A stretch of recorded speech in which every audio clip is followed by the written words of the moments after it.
Chapter 8:19. Xianxia was speechless. Sister, you were the one who said, leave my brother for 5 million star coins, right? Why did you change your mind so quickly?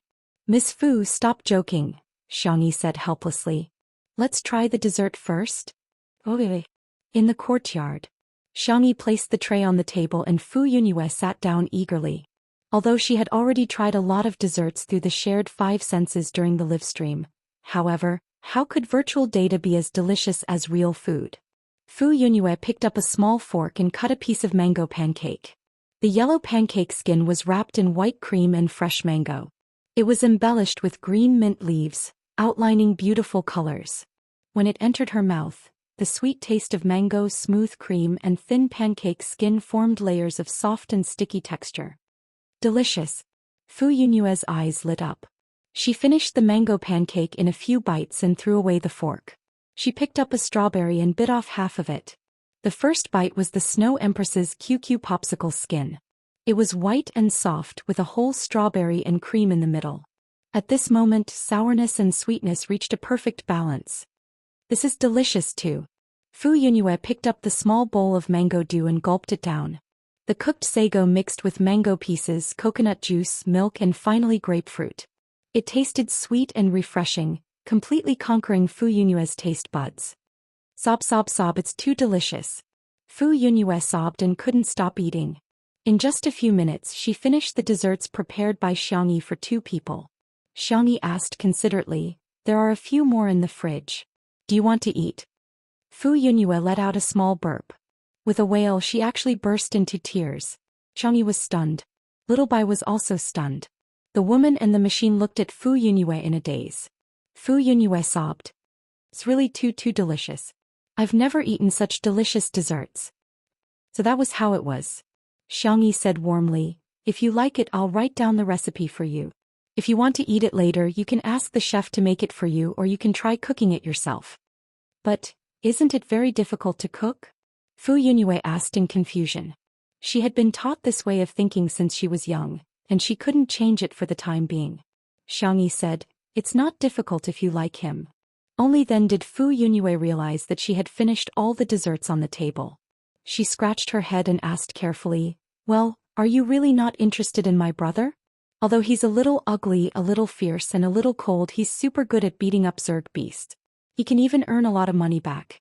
Of course, she didn't want Xianxia to be her sister-in-law because of food. Absolutely not. Xianxia replied seriously, I have someone I like. Is he also from Star City? Thinking of Shi Sui, Xianxia was absent-minded for a moment. He's somewhere very far away. But in the blink of an eye, the girl regained her determination. He's waiting for me to come home. Fu Yunyue muttered in her heart, a long-distance relationship. Then her brother might still have a chance. At the door, a figure stained with blood stopped in his tracks. On the interplanetary network, no matter how the people of the Chefs Association tried to smear her, the recipes of the desserts made by Xianxia still spread at an unstoppable speed. It swept the entire network. After trying, many people found that making delicious desserts was actually so easy. Chapter 8:20. The thing that the Chefs Association was most worried about had happened. The voices of doubt were like rolling snowballs, accumulating to the point where they could cover the sky and earth. The Chefs Association held an emergency meeting to discuss how to turn the situation around. If they couldn't solve the problem, they would first solve the source of the problem. Tutu, the streamer. After this live broadcast, the number of fans on this account had increased by another wave. If she continued to develop like this, the consequences would be unimaginable. At the door, Fu Zichuan was full of vigor. When he heard the conversation between the two of them, he stopped in his tracks. Someone she liked? For some reason he was a little curious. What kind of man would this girl like? Brother, why are you back? Fu Yunyue saw him and was more frightened than surprised. There's no food in the fridge. There's really nothing. The moment she opened her mouth, she was already a self-deceiver. Fu Zichuan's mouth twitched in the face of his sister's stupidity. Fu Yunyue coughed. Brother, are you all right? Why are you covered in blood? The little girl's eyes were filled with anxiety.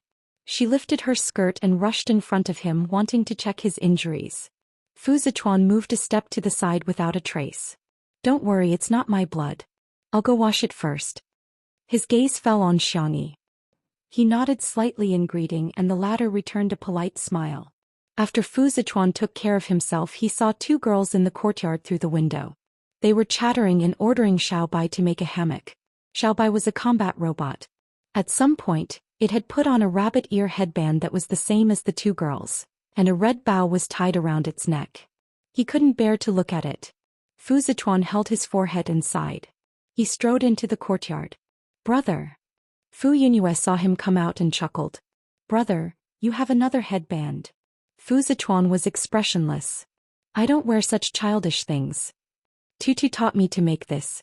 Don't you think it's cute? Fu Zichuan was in a daze for a moment. There were two rabbit ears on his head. However, the two girls' ears were white powder and his was gray powder. Fu Yunue didn't expect that she would really succeed. While she was shocked, she quickly took many photos secretly. However, as she took photos, she realized her big brother had been staring at Tutu. There was a situation. Fu Yunue rubbed her small hands excitedly. Big brother, let's go. Quickly get Bunny in your hands. Xiangyi lowered her head and replied to Brother Fatty's message.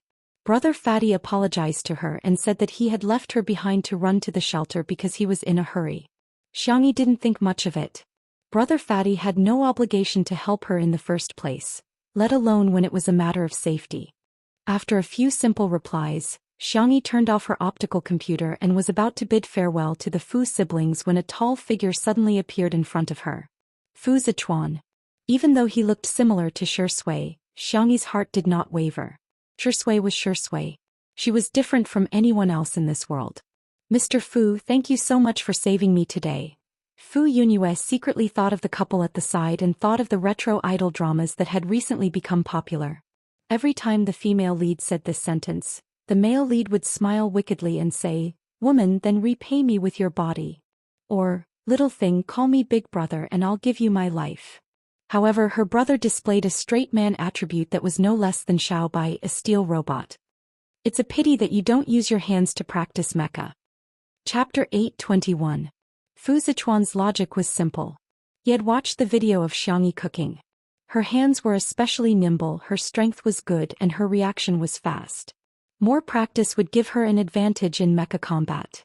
Fu Yunue, who was waiting at the side, was speechless. Brother, my dear brother. Can you be any more straight? Xiangyi's expression was normal. Well, thank you for the recommendation. I will consider buying it in the future. Fu Zichuan was speechless. He wanted to say that he would give her one, but he felt that it was too abrupt. His Adam's apple bobbed. He was already a man of few words, so he didn't know what to say. Fu Yunue was about to die of anxiety. Seeing that Xiangyi was about to leave, she hurriedly pushed her elder brother. Brother, the civil strife is over, but we can't let our guard down. The city may not be safe. Send Tutu back.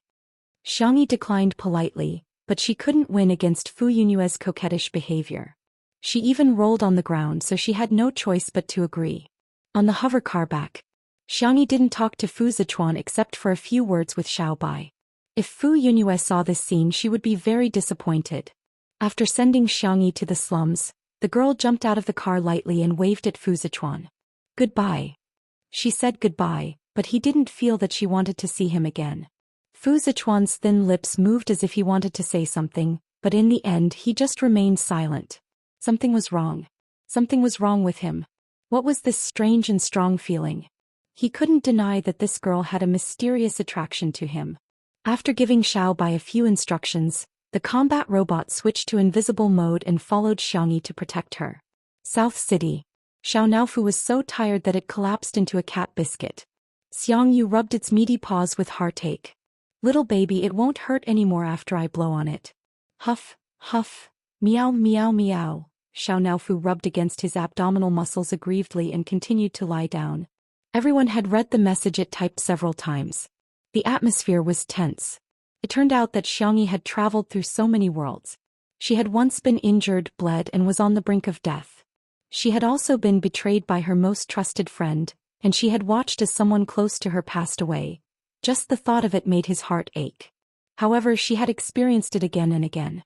If it wasn't for the fact that she was determined to go home, her soul might have completely disappeared from this world. This is so infuriating. Why is it that the little rabbit has to bear everything it should bear? Xianxia clenched his fists. He even had the urge to kill someone. Xiangli knocked on the table. His genius brain worked quickly and quickly came to a conclusion. Firstly, this main system should have existed for a very, very long time. Just like a mainframe, the longer it runs, the more problems and loopholes there will be. Secondly, Yi's world has technology that is ahead of ours. To a certain extent, they should have mastered the technology of time travel, space jump, and so on. Thirdly, to them, transmigrating to another world is no longer a difficult task. The transmigration system was discovered by them and was also broken by them. The rules that originally restricted people were successfully reversed and used various methods to escape the transmigration. Xianxia became anxious. How are you going to save my sister if you talk so much? Find the main system? But how can there be such a coincidence that we can find the system or find the person who transmigrated?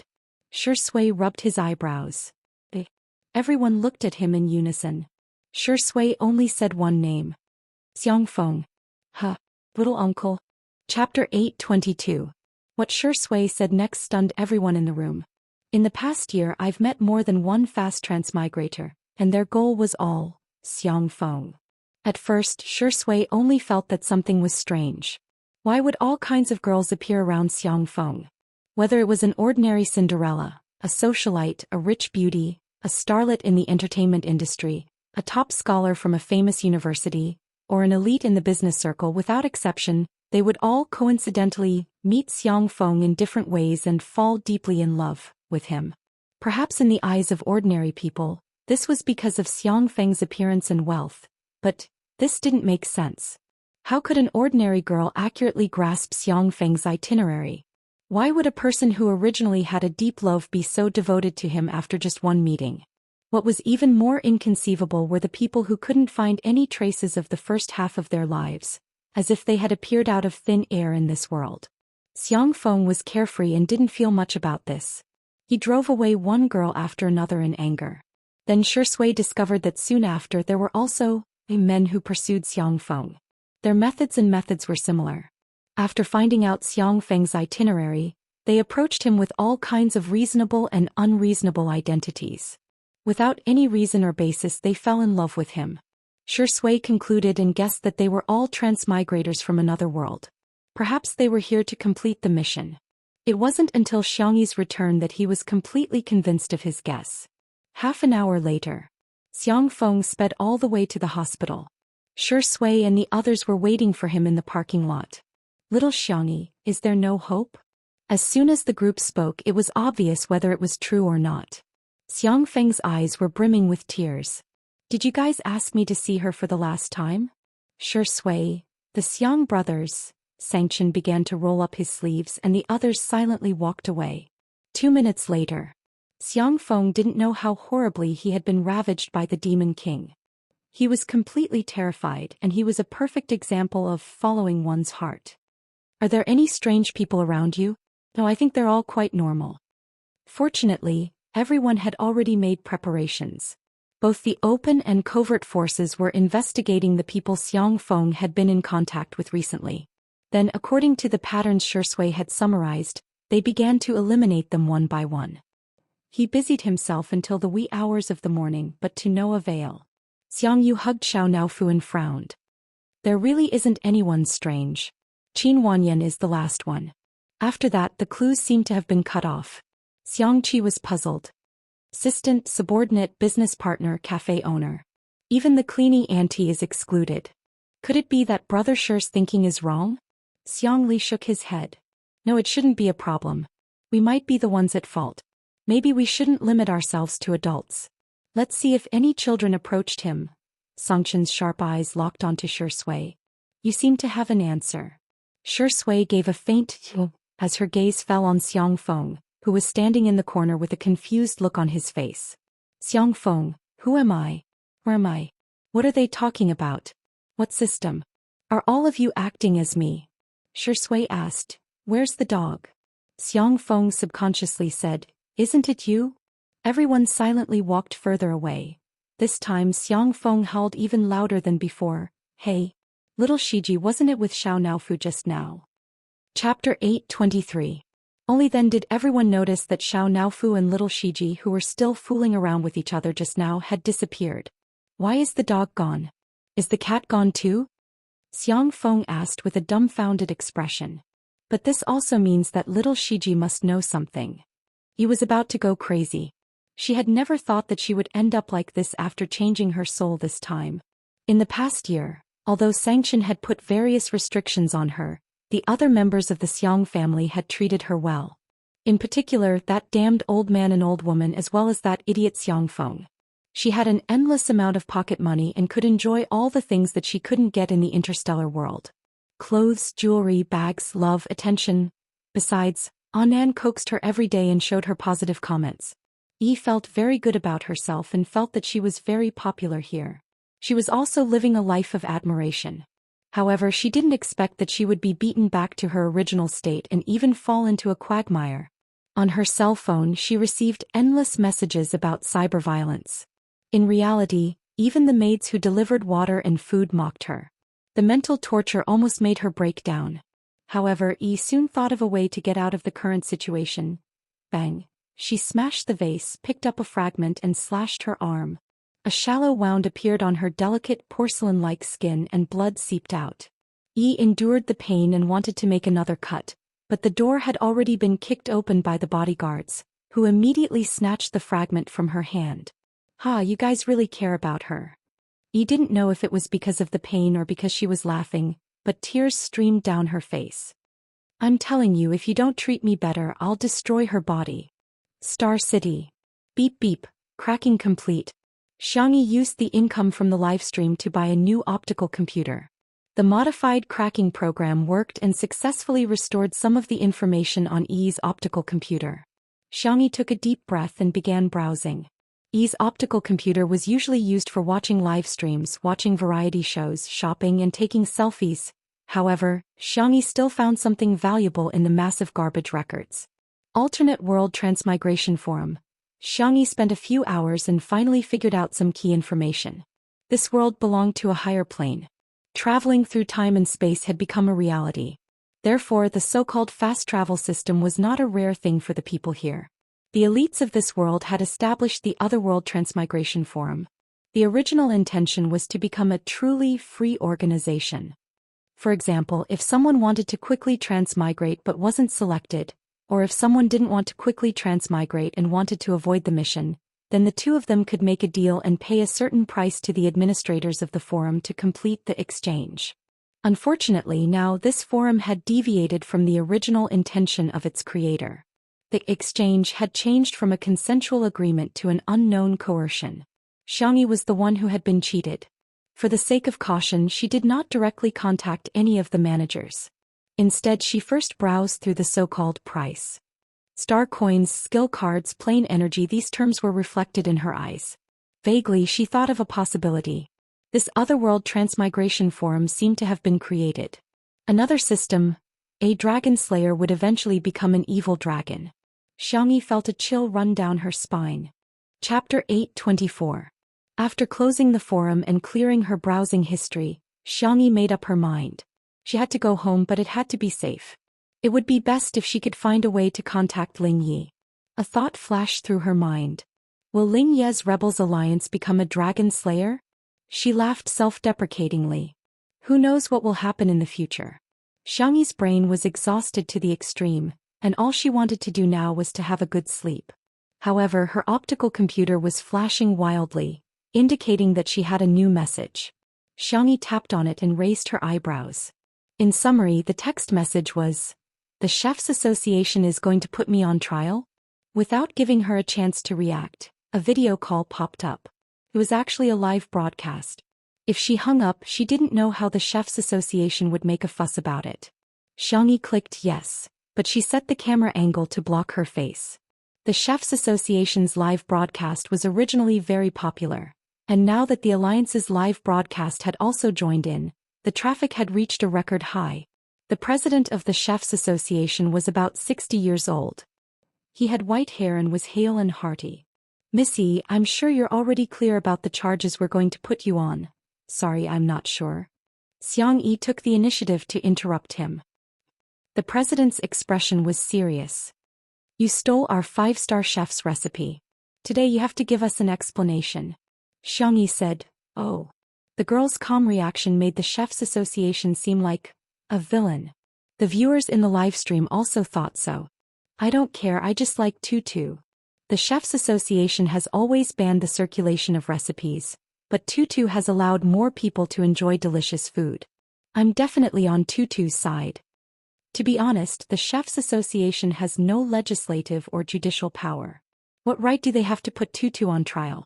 Isn't this an abuse of power? The president of the Chefs Association had a microchip in his ear. When he heard the real-time comments summarized by his assistant, he knew what was going on and softened his tone. As far as I know, you're just an ordinary person in the slums who relies on relief money to survive, and you haven't received any education to become a chef. However, in your livestream, you've made several dishes that can only be made by 3-star chefs and above. Where did you get the recipe from? And where did he learn such cooking skills? Coincidentally, we have a 5-star chef who lost his painstaking notes. The recipe is exactly the same as the one you made in the live broadcast room. As he spoke, he showed everyone a few photos. They were the first few pages of the notes that the 5-star chef had taken. Scrambled eggs with tomatoes, sandwiches, mango pancakes. It was actually exactly the same. The president grasped everyone's thoughts and said, I heard that you have a record of theft. The live stream was in an uproar. This Tutu is a thief? To think I trusted her so much. Turns out she stole the recipe. It's ridiculous to know how to cook without any culinary education. Who in the interstellar era didn't know that ordinary people couldn't cook? Cooking is even harder than piloting a starship in Mecca. The audience was indignant, and the people of the Chefs Association were confident. Xianxia asked calmly, is that so? I thought that cooking was something that everyone was born with. This point of view was too shocking and difficult to accept.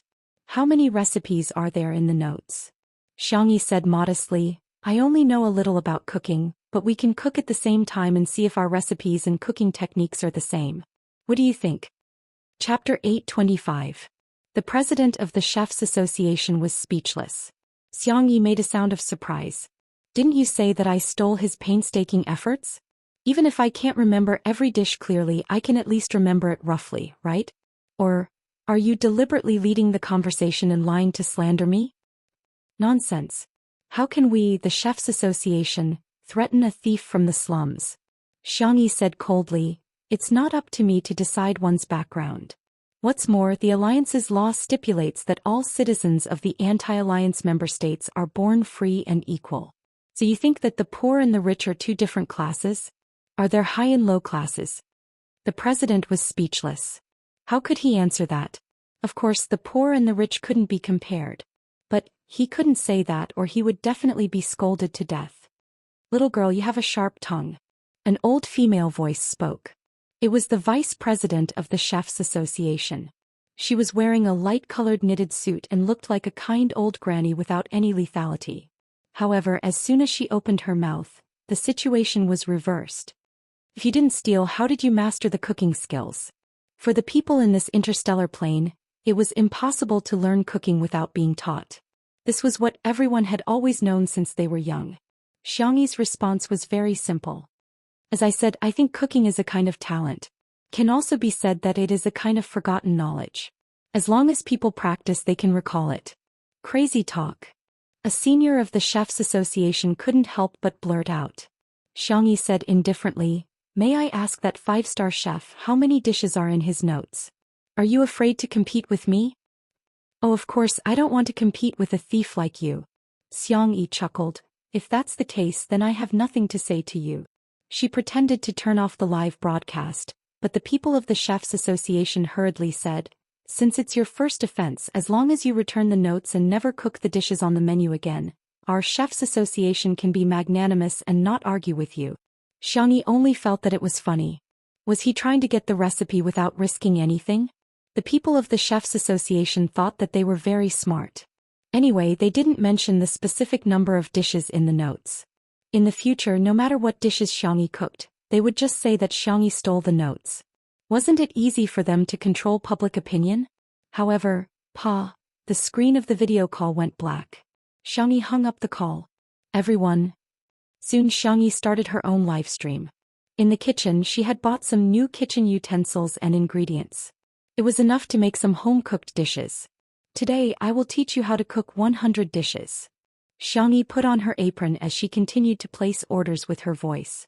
From today onwards, I will cook 100 dishes every time I do a live stream until I stop doing live streams.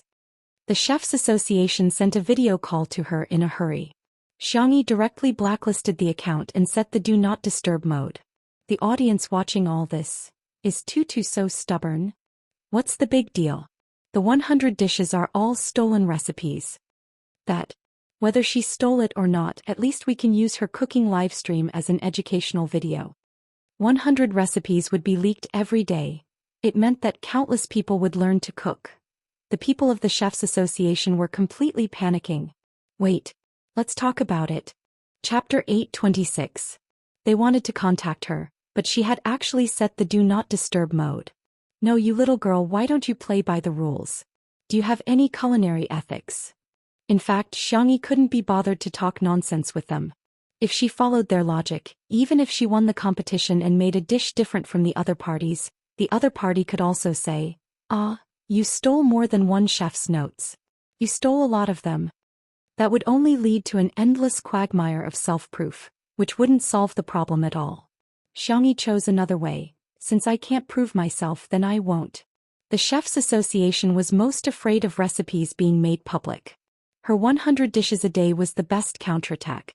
Then, let's start with simple home-cooked dishes. If you live alone, you can make some porridge with 2 stir-fried dishes for dinner. The girl's voice was gentle, and she deliberately slowed down her speech so that people could hear her more clearly. At first, the Chefs Association had arranged for the Internet Water Army to spam keywords such as stealing and plagiarism, but they were soon flooded by enthusiastic netizens. There was no other reason, but there were many foodies. Nutrient solutions were anti-human things, but they were only eaten for survival. Tasting delicious food was human nature. The Empire livestream was willing to recommend it, and there were many bored netizens watching the show, so the traffic of the livestream soared. The first dish, the second dish, the third dish, from home-cooked stir-fry to various cold dishes, and then to various difficult dishes. The girl was not only extremely skilled in making each dish, but she was also very fast at cooking. Her overall management of time was amazing, and she could often take care of several dishes at the same time without showing any panic. She's using double speed? She must be using double speed. Oh my god, Tutu's reaction speed is too fast. I feel that she would be very good in other industries. I'm kneeling to the big boss. Doesn't the Chefs Association's face hurt? Let's not talk about anything else. Can your 5-star chef do it so fast? The people of the Chefs Association pretended to be dead on the surface, but they were suffering in their hearts. They really couldn't. 5-star chefs made high-end dishes, and it was normal for them to spend several hours on a dish. For someone like Xianxia to make 10 to 20 dishes in an hour. What a freak. Seeing the recipes being streamed out along with the live broadcast, the people of the Chefs Association couldn't help but send people to the vicinity of Xianxia's residence. No matter what, they had to stop Xianxia's live broadcast, even if he had to resort to unscrupulous means. However, before the hired bounty hunters could even get close, they were taught a lesson by Little White, who descended from the sky. In a matter of minutes, he had changed from being unscrupulous to not breaking his hand. When the people of the Chefs Association received the news, they were secretly shocked. Battle robots, wearable mechs. These were all existences that belonged to big shots. Why would he protect a little girl from the slums? No, something's wrong. Before they had the time to ask their men to retreat, a small starship hovered above Xianxia's residence precisely. The starship did not turn on the optical stealth mode, and the huge water droplet logo was reflected in everyone's eyes. That was the symbol of the Alliance commander, Fu Zichuan. 6 hours later, Xianxia rubbed her wrist, which was in so much pain that she almost couldn't raise it. The last dish is ready. Someone will send it over now. In the live broadcast room, the viewers who had been selected were jubilant, as if they were celebrating the new year. The viewers who didn't get selected had subtly changed a little. I feel like I can do it too. Chapter 827. Many people felt the same way. They felt that what Xianxia said was very reasonable. Cooking was probably a talent that every human had. It was just that they had forgotten it after birth. As long as they learned it, they could recover their memories. On this day, the sales of kitchenware and ingredients in the Interstellar Mall increased greatly. Originally, only the people from the Chefs Association would buy these things. After so many years, even if the suppliers knew the inside story, they tacitly agreed with what the Chefs Association had done. In any case, they did not have much sales to begin with. However, once they realized that they could make money and that there was a huge profit to be made, the attitude of these suppliers changed instantly. They stood up one by one, criticized the Chefs Association for its schemes, defended the interests of every citizen in the alliance, and vigorously promoted that cooking was something that anyone could learn as long as they bought good kitchenware and ingredients. The reputation of the Chefs Association fell to the lowest point since its establishment. After Xianxia finished her lucky draw, she turned off the live stream and fell asleep as soon as her head hit the pillow. It had been a long time since she was so tired. She fell into a deep sleep. On the roof, the starship did not leave but turned on its stealth mode. Whitey was squatting in a hidden corner, poking the hair ring that Xianxia gave it from time to time. After sleeping for a long time, Xianxia heard an anxious and familiar voice calling her. "Sister, are you okay?" Xianxia gradually woke up and found herself in the sea of consciousness. In front of her was the figure of a young man who had transformed from data into a human figure. Ling Yi. Xianxia was a little surprised. "How did you find me?" Ling Yi smiled bitterly. "I already know that you and Yi have swapped souls. I'm sorry, sister. I didn't protect you well." Xianxia said in a warm voice, "I can't blame you for this. Do you know any way to get the two of us back?" Ling Yi was silent for a few seconds. "Sorry, I don't know." "Then I'll think of another way. How did you?" The young man in front of her had a few scratches on his face. The parts that were covered by his clothes seemed to be injured as well. "It's just a program." "How could it be injured?" Ling Yi said casually. "I accidentally bumped into the main system and was attacked. It will take some time for the program to repair itself." Seeing that he didn't want to say more, Xianxia didn't ask any more. Ling Yi smiled and said, "Sister, don't be afraid. Now that I'm here, no one in this world can bully you. That lousy Chefs Association made you unhappy, didn't it? Don't worry, I'll definitely make them pay you back 10 times or even 100 times. Xianxia was absent-minded and didn't listen at all. Suddenly, a pair of hands appeared above her head. It was Ling Yi. "Sister, do you want to go home that badly? Is this world not good? It's a high-leveled civilization with advanced technology. Sister hasn't been here for long, but she's already so popular. Even if she can't go back, she can still live happily here." Xianxia looked at him with clear eyes. "Because someone is waiting for me." Ling Yi smiled but did not reply. "By the way, do you know about the Alternate World Transmigration Forum? I wonder if it's reliable to exchange souls with them," Xianxia casually mentioned. Ling Yi blinked. The youth's eyes were dark and gloomy. "I'm not too sure." Fu Zichuan received a message that was sent directly to his optical computer. The Alliance's safety net seemed to exist in name only. After browsing a few lines of information, his eyebrows furrowed deeply. That night, the administrators of the Alternate World Transmigration Forum were all arrested. The Alliance issued a decree that very night, banning the use of shuttles that were not for scientific research purposes. Chapter 828. The Otherworldly Transmigration Forum was also banned. When Xianxia woke up, she saw the news that had been pushed all over the internet. She was dumbfounded. Ling Yi connected his program to the housework robot and scurried over. "Sister, you don't look too good. That forum has been banned," Xianxia said with a complicated mix of emotions.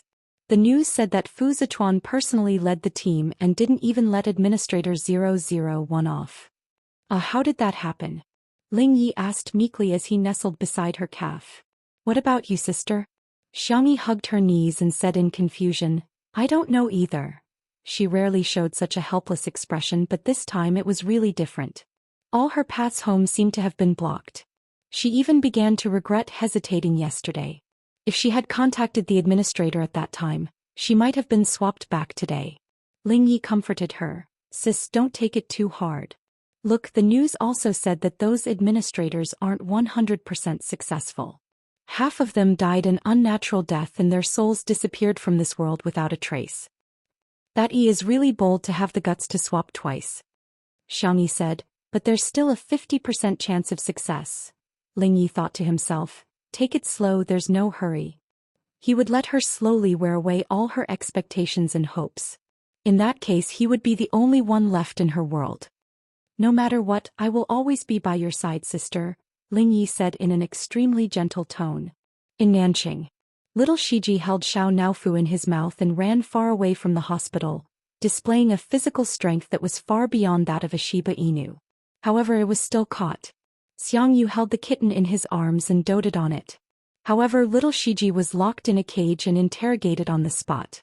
The men of the Xiang family and Shui were all more than 185 centimeters tall, and their long legs were pleasing to the eye. However, in little Shiji's eyes they looked like evil forces. Are you a fast transmigrator? Or the system? Even though it was mentally prepared, little Shiji's pupils still trembled. However, it didn't plan to say anything. It would never give in to these evil forces. You're not going to say anything? Take her to be sterilized, Shui said indifferently. Little Shiji comforted himself while bearing with the humiliation. Wasn't it just sterilization? It didn't care. In the next second, Shui's gaze fell on Xiang Yu's arms. Take Xiao Naofu to be sterilized. Xiao Naofu, meow meow meow. Be a human, sure go. Little Shiji barked. Woof woof. Dogman, come at me if you have the guts. Shui took out a cigarette and lit it up.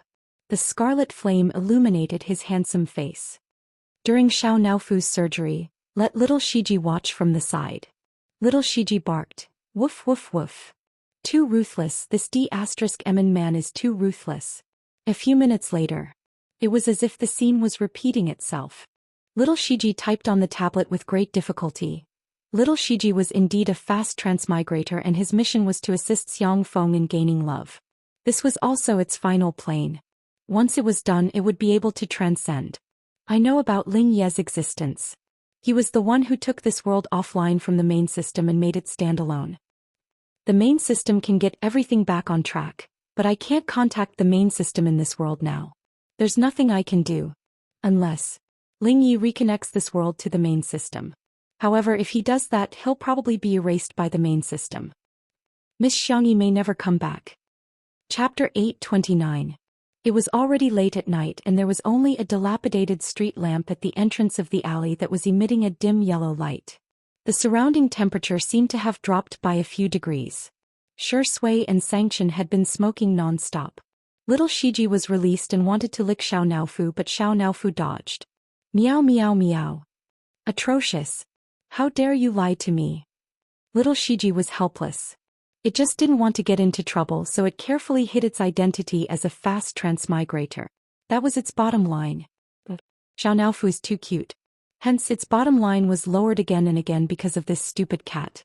However, little Shiji's heart softened again when it saw how depressed Xiao Naofu was and how its ears were drooping. It returned to the side of the cage and threw the tablet on the ground, but no one cared about it. Little Shiji typed a line of words on it with its paw. I have an idea, but I can't guarantee that it will work. Xiangli frowned. Tell me about it. Every bubble world has its own protagonist and his will is the will of the world. This world is derived from a book, and the male protagonist in the book is Shui, but the male protagonist of this world is actually Xiang Feng. The reason why this bubble world was created is because he wants to get out of singlehood. So, when this goal is achieved, the will of the world will be at its strongest, and it might be able to break the shield set by Ling Yi. Xiang Feng was dumbfounded. Me. I'm actually the male protagonist? How is that possible? So, according to you, the solution to the problem is to get me married? Little Shiji silently deleted the words, love works too, and calmly added the word, okay with his paw. According to the estimation, if it was dating, it could get an A-level mission evaluation. If it got married, it should be able to get an S-level mission evaluation. Anyway, it had nowhere to go. When the time came, it would just stay in this world to protect Xiao Naofu. Xiangli pondered for a moment and said, let's give it a try. The end of science is philosophy and the end of philosophy is theology. Even if he was a genius, he wouldn't be able to solve all problems. However, he wasn't willing to give up even the slightest bit of hope when it came to his sister. Xiangqi, yes. Let's give it a try. Xiang Yu, anyway, even if my sister doesn't come back, there's nothing to lose. Xiang Feng stomped his feet. How is there no loss? What I want is a perfect love, not some random marriage. Not. The cold and decisive voice naturally came from the great demon king. Xiang Feng immediately backed down. Then let's get married. The problem is, where are we going to find someone to marry? You can't just stop a random girl on the street and shout that you want to marry her. Shi Sui puffed out a smoke ring which covered her eyes and eyebrows. She said in an indifferent tone, "Is there a rule that states that I must marry a girl?" Little Shiji hesitated for a moment before typing. Oh. Xiang Feng was shocked. You're not going to sacrifice yourself to marry me, are you? There's no need for that. Shi Sui, the brothers of the Xiang family, little uncle, you should reflect on why Tutu is loved by everyone while you're bullied by everyone. There's a reason for all of this. Shi Sui picked up little Shiji, after which a look of horror appeared on the chubby Shiba Inu's face. She said indifferently, I'll give you a chance to redeem yourself. Little Shiji. Xiang Feng. Chapter 830. The little Shiba Inu barked angrily. Woof woof woof. Impossible. Absolutely impossible. My chastity must not be ruined. Shi Sui raised her eyebrows. You don't agree? Xiao Naofu will do it then. Xiao Naofu was dumbfounded. What are you doing? Little Shiji's pupils dilated. Woof. No.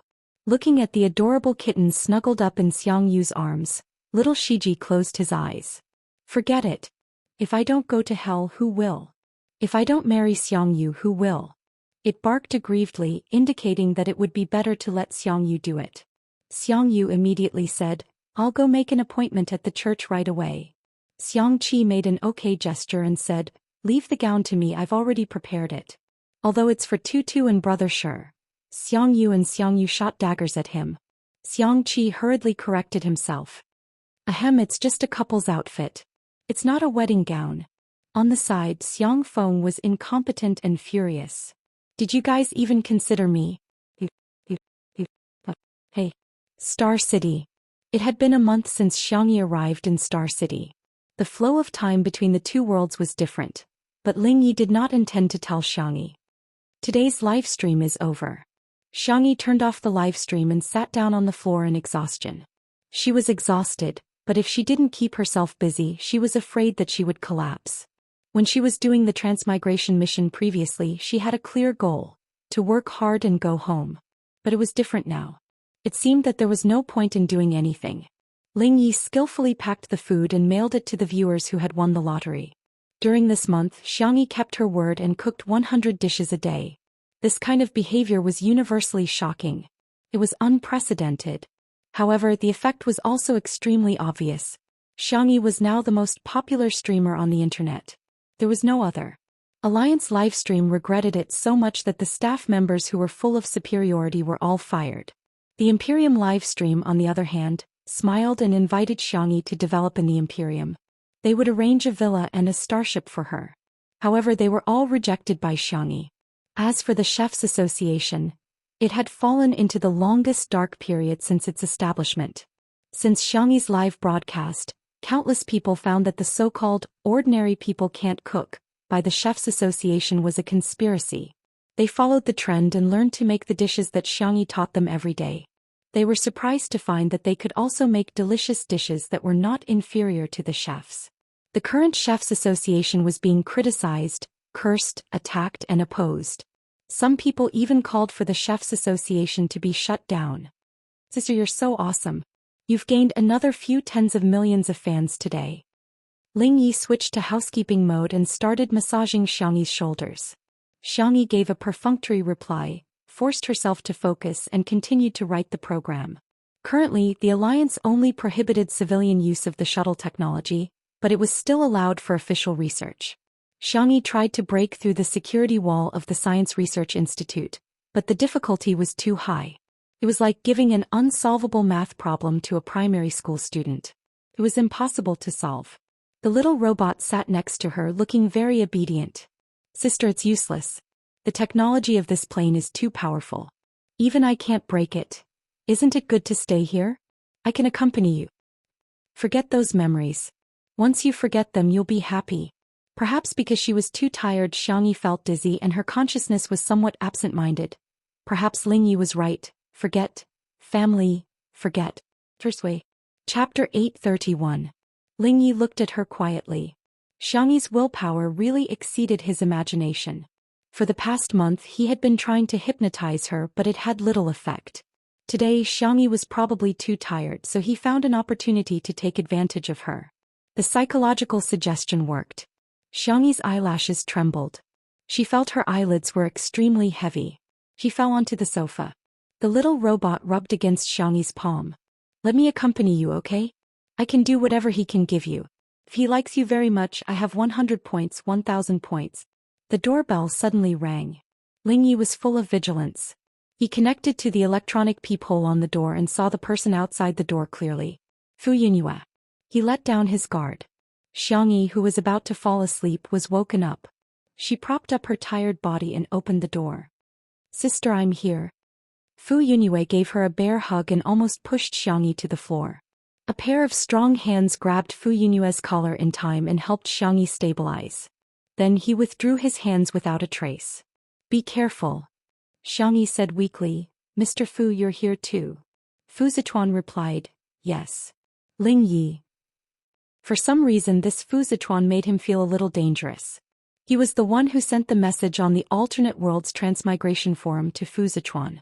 Fu Zichuan did not disappoint him. His efficiency was astonishing. He caught all the administrators. However, to Lingyi those people did not pose any threat to him. He had long gotten rid of the shackles of those ants. It was just that he was too lazy to deal with those people personally. Ah, sister, you're too kind. You actually left so much food for me. Beside the coffee table, Fu Yunyue was extremely excited. These days, Xiangyi would always leave some food for her according to her taste and send it over. Gradually, Fu Yunyue could not wait for the takeout anymore. Every time she would come to the door to get it herself. However, she had always been alone before. This time she brought her big brother with her. Xiangyi brought the cutlery over and asked politely, would you like to try it, Mr. Fu? She thought that Fu Zichuan would refuse, but the man nodded slightly. Okay. After saying that, she imitated Fu Yunyue and sat cross-legged beside the coffee table. This house was bought by Xiangyi. The area was not big and most of the space was occupied by kitchen utensils.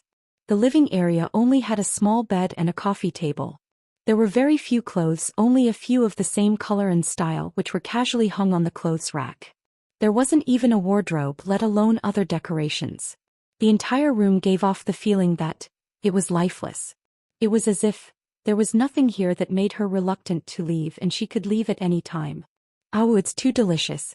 It's another day of crying over delicious food. Fu Yunyue's eyes were brimming with tears as she ate until her cheeks were puffed up. Fu Zichuan picked up 2 chopsticks. It was still as delicious as ever. His attention unconsciously fell on Xiangyi. The girl was so thin that she was almost out of shape, thin and frail. She also became less talkative. She would only reply with 1 or 2 words when Fu Yunyue said something, as if she began to resist social interaction. Fu Zichuan observed for a while without batting an eyelid and coughed lightly. Missy, is there something on your mind? Fu Yunyue tried her best to swallow the food in her mouth. That's right, that's right. Why aren't you saying anything? Is it because of your long-distance boyfriend? Xiangyi's eyes were filled with confusion. I have a boyfriend. Chapter 832. Huh. Fu Yunyue almost spat out her rice. She was extremely surprised. Didn't you say that you have someone you like waiting for you in a faraway place? Xiangyi tried her best to recall, but she could not remember anything. She smiled softly. Is there? Maybe it's something from a long time ago. Fu Yunyue was stunned for a few seconds. I see. Did Tutu really forget? Or did she want to walk out of her previous relationship? If it was the latter, then wouldn't her brother have hope? Thus, Fu Yunyue began to praise her brother crazily, vividly demonstrating what it meant to be stupid at Versailles and showing off. My brother used 6 seconds to defeat the champion of the mecha competition last time. The little princess of the empire came to pester my brother again. She said that she would marry no one else but my brother. Ayaya Tutu, my brother's mine has recently dug out a batch of high-quality gems. Do you want me to make a set of hand gestures for you? Or a pigeon egg on your kitchen knife? How could Fu Zichuan not guess Fu Yunyue's thoughts? but unexpectedly he did not expose her. However, his ears started to burn. Throughout the entire process, Xianxia listened attentively and responded politely from time to time. The little robot at the side was extremely angry. He did not take Fu Zichuan seriously at first, but now the more he looked at Fu Zichuan, the more he disliked him. This face was too similar to Shi Sui's. It was disgusting. Fu Yunyue ate and drank her fill. She rubbed her round belly and held a few ingredient storage boxes in her hand. She burped and said goodbye to Xianxia. Bye-bye, see you tomorrow. Xianxia asked, I might not be able to see you tomorrow. I probably won't start a live broadcast in the future. Sorry, I'm afraid I can't cook for you. Hearing this, Fu Yunyue said angrily, What do you take me for? I came to look for you because of food. Burp. Alright, that's also part of the reason, but... The arrogant young lady was so embarrassed that her face turned red. She stomped her feet hard and said what was in her heart. I treat you as a good friend. After saying that, Fu Yunyue's head was so hot that it was almost smoking. She covered her face and ran away. Xianxia was stunned for a moment. Her cherry lips moved, wanting to say something, but Fu Yunyue had already run far away. Fu Zichuan's deep voice rang in her ears. Tutu, can I add you as a friend on the optical computer? It had been a long time since he called her Miss Yi. All right. Xianxia took the initiative to take half a step closer to Fu Zichuan. From the little robot's point of view, the two of them looked very intimate. After adding her as a friend, Fu Zichuan left politely and did not disturb Xianxia too much. Before returning to his hover car, Fu Yunyue was still patting her red and hot face. When she saw him coming back, she stuck her head out of the car window with stars in her eyes. Brother, I saw the two of you whispering. Is there something going on between you two? Fu Zichuan said lightly, I'm just cooperating with her and being a tool. Fu Yunyue? As soon as the Fu siblings left, Ling Yi controlled the door and closed it. Ling Yi questioned, Sister, why did you add another man as a friend? Xianxia looked at him. Mr. Fu is a very nice person. Is there a problem? Ling Yi said in a muffled voice. I don't like sister talking to other men. Xianxia ignored him and continued to write the program. However, in the program to attack the security wall, a piece of virus code had been added without leaving a trace. Chapter 833.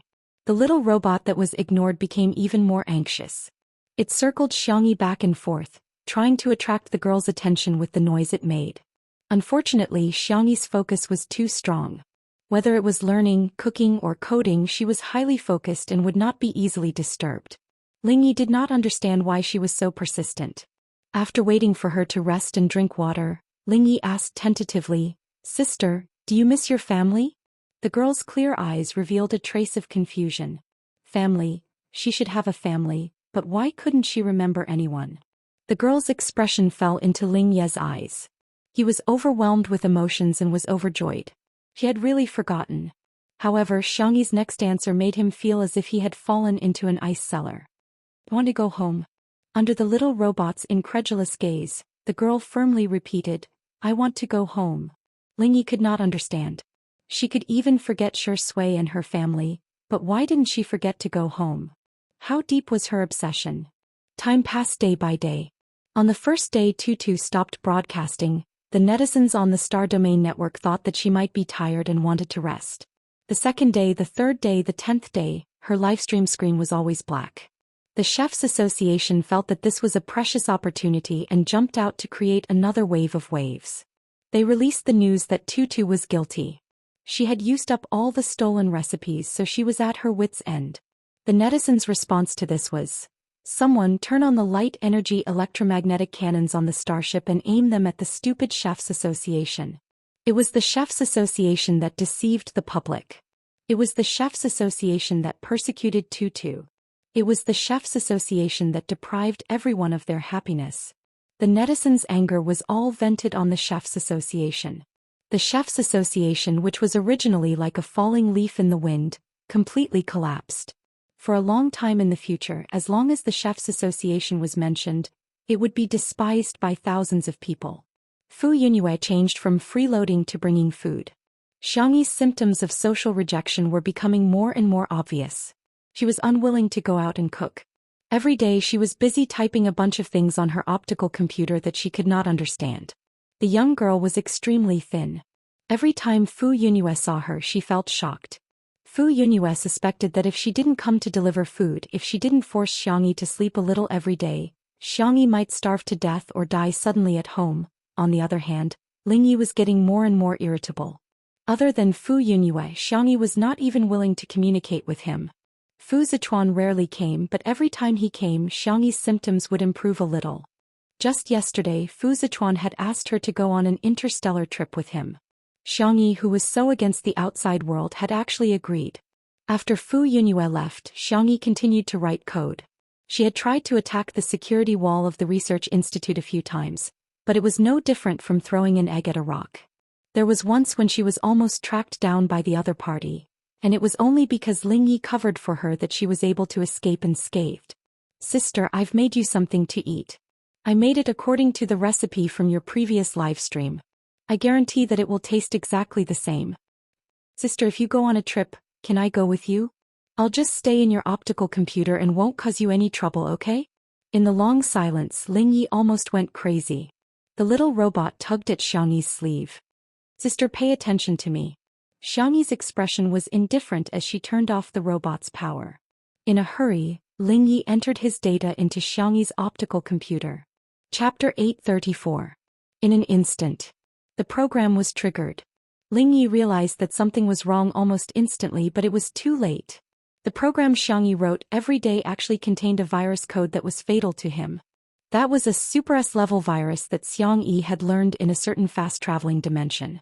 As soon as Lingyi appeared, she realized that the root of the problem was not to break through the security wall of the Academy of Sciences and return home through the interstellar era's technology. Instead, she needed to get rid of Lingyi. The virus overbearingly invaded every byte of Lingyi's. Even though it was in the form of virtual data, Lingyi could feel that his body was being cut apart inch by inch. While fighting against the virus, he gritted his teeth and asked, "You've recovered your memory?" Xiangyi looked at him calmly, neither sad nor happy. Her eyes were clear. Lingyi instantly understood something and smiled bitterly. "So, you didn't lose your memory at all. You've been lying to me since the beginning." Xiangyi said calmly, "Same here. Lingyi, no, what should I call you? Dragon Slayer? System number 2? The ripples showing Lingyi's data fluctuated. In addition to the difficulty of fighting against the virus, his emotions were also extremely intense. Xiangyi did not relax at all and continued to use other small viruses to completely restrict Lingyi's movements. Lingyi projected a virtual human figure, which was still a beautiful and delicate young man like an angel. "You already know. More or less." Xiangyi's eyes were calm and her tone was calm, just like when Lingyi first met her. It was as if nothing could disturb her. "The 2 soul exchanges between me and Yi were related to you." Lingyi simply sat down cross-legged, probably because he had nothing left to lose. He snorted as if he was very disdainful of that idiot Yi. Otherwise, how could she have been chosen by the main system to quickly transmigrate? It was just that he had done something to her. He had also interfered with the main system when Xiao Naofu was reincarnated. Xiangyi continued, "You're not a real human. The so-called digitized form is your original form. This world should be the world where you were born." Lingyi tilted his head and smiled, revealing his sharp canine teeth. "Wow, sister is so smart. So everything is a lie. You're just playing me." From the first meeting when he was about to transmigrate, to the reunion in Little Rabbit Farm, and then to the companionship in the interstellar plane, reality did not exist. Everything was an illusion. Lingyi faintly said, "Isn't Big Sister acting as me too? I didn't expect Big Sister's acting skills to be so good that even I was fooled. One is marked by the company one keeps." Not to mention the experience of transmigrating to another world, just the fact that she had Shi Sui and Xiao Naofu by her side, these 2 acting geniuses, it would be unreasonable if she didn't improve her acting skills. "What should I do? Big Sister treats me so badly, but I still like Big Sister a lot." Lingyi's eyes revealed a trace of stubbornness. "Big Sister is finally paying attention to me." Xiangyi's expression did not change as she continued to add poison to the poison. Lingyi's expression was somewhat malevolent, and his core data was nearly destroyed. Big Sis is so ruthless. She already knew the truth, yet she still endured it for so long. Lingyi gritted his teeth. "But do you know? Without me you still can't go back. Be nicer to me. Maybe I'll consider letting big sister go back. You've given your gentleness to so many people. Can't you give me one more? Xianxia said the cruelest words in the most gentle tone. Gentleness and kindness have always been for people, not for trash. Chapter 835. Ling Ye's virtual projection in the air became even dimmer. Am I trash in your eyes, sister? Ling Ye asked in shock. Xianxia stayed silent for a long time before saying, You weren't in the past. Ling Ye put on a smile that was uglier than crying. A moment later his expression gradually became menacing, paranoid and maniacal. Sister, you can't go back. That world has been blocked by me. Even if you use the teleportation technology of this world, you won't be able to reach your destination. Besides, your code can only trap me. Can't kill me at all. Xiang Yi's virus code was indeed very strong, but Ling Yi as the second transmigration system was also not to be underestimated. He could continuously evolve and fight until one day he could break through the trap set by Xianxia. Xianxia asked, What about the main system? Her words were earth-shattering. Ling Yi widened his eyes and stared at Xianxia in disbelief. No, she must be lying to me. How could Xianxia have contacted the main system? She wouldn't have waited until now. She would have gotten the main system to take action long ago. I can't contact it, but I trust my brothers Shui, Xiao Naofu and little Shiji. Shui was not the only one who had long noticed little Shiji's abnormality. As long as that world returned to normal, little Shiji would be able to contact the main system as a teleporter. Ha ha. Ling Yi convulsed with laughter and said, Sister, you're so adorable. They're a bunch of good-for-nothings. How can they be as smart as you? Do you know that the flow of time in this interstellar world is completely different from that in your world? You've been here for more than a month, but only 2 or 3 days have passed there. How long do you think they'll take to find a solution? How long do you think you'll have to wait here? A year? 2 years? 10 years? Xianxia said, I've already prepared myself for the worst. She did not have any strong points except that she was a little patient. Xianxia sat down and casually flipped through a comic book that Fu Yunyue had given her.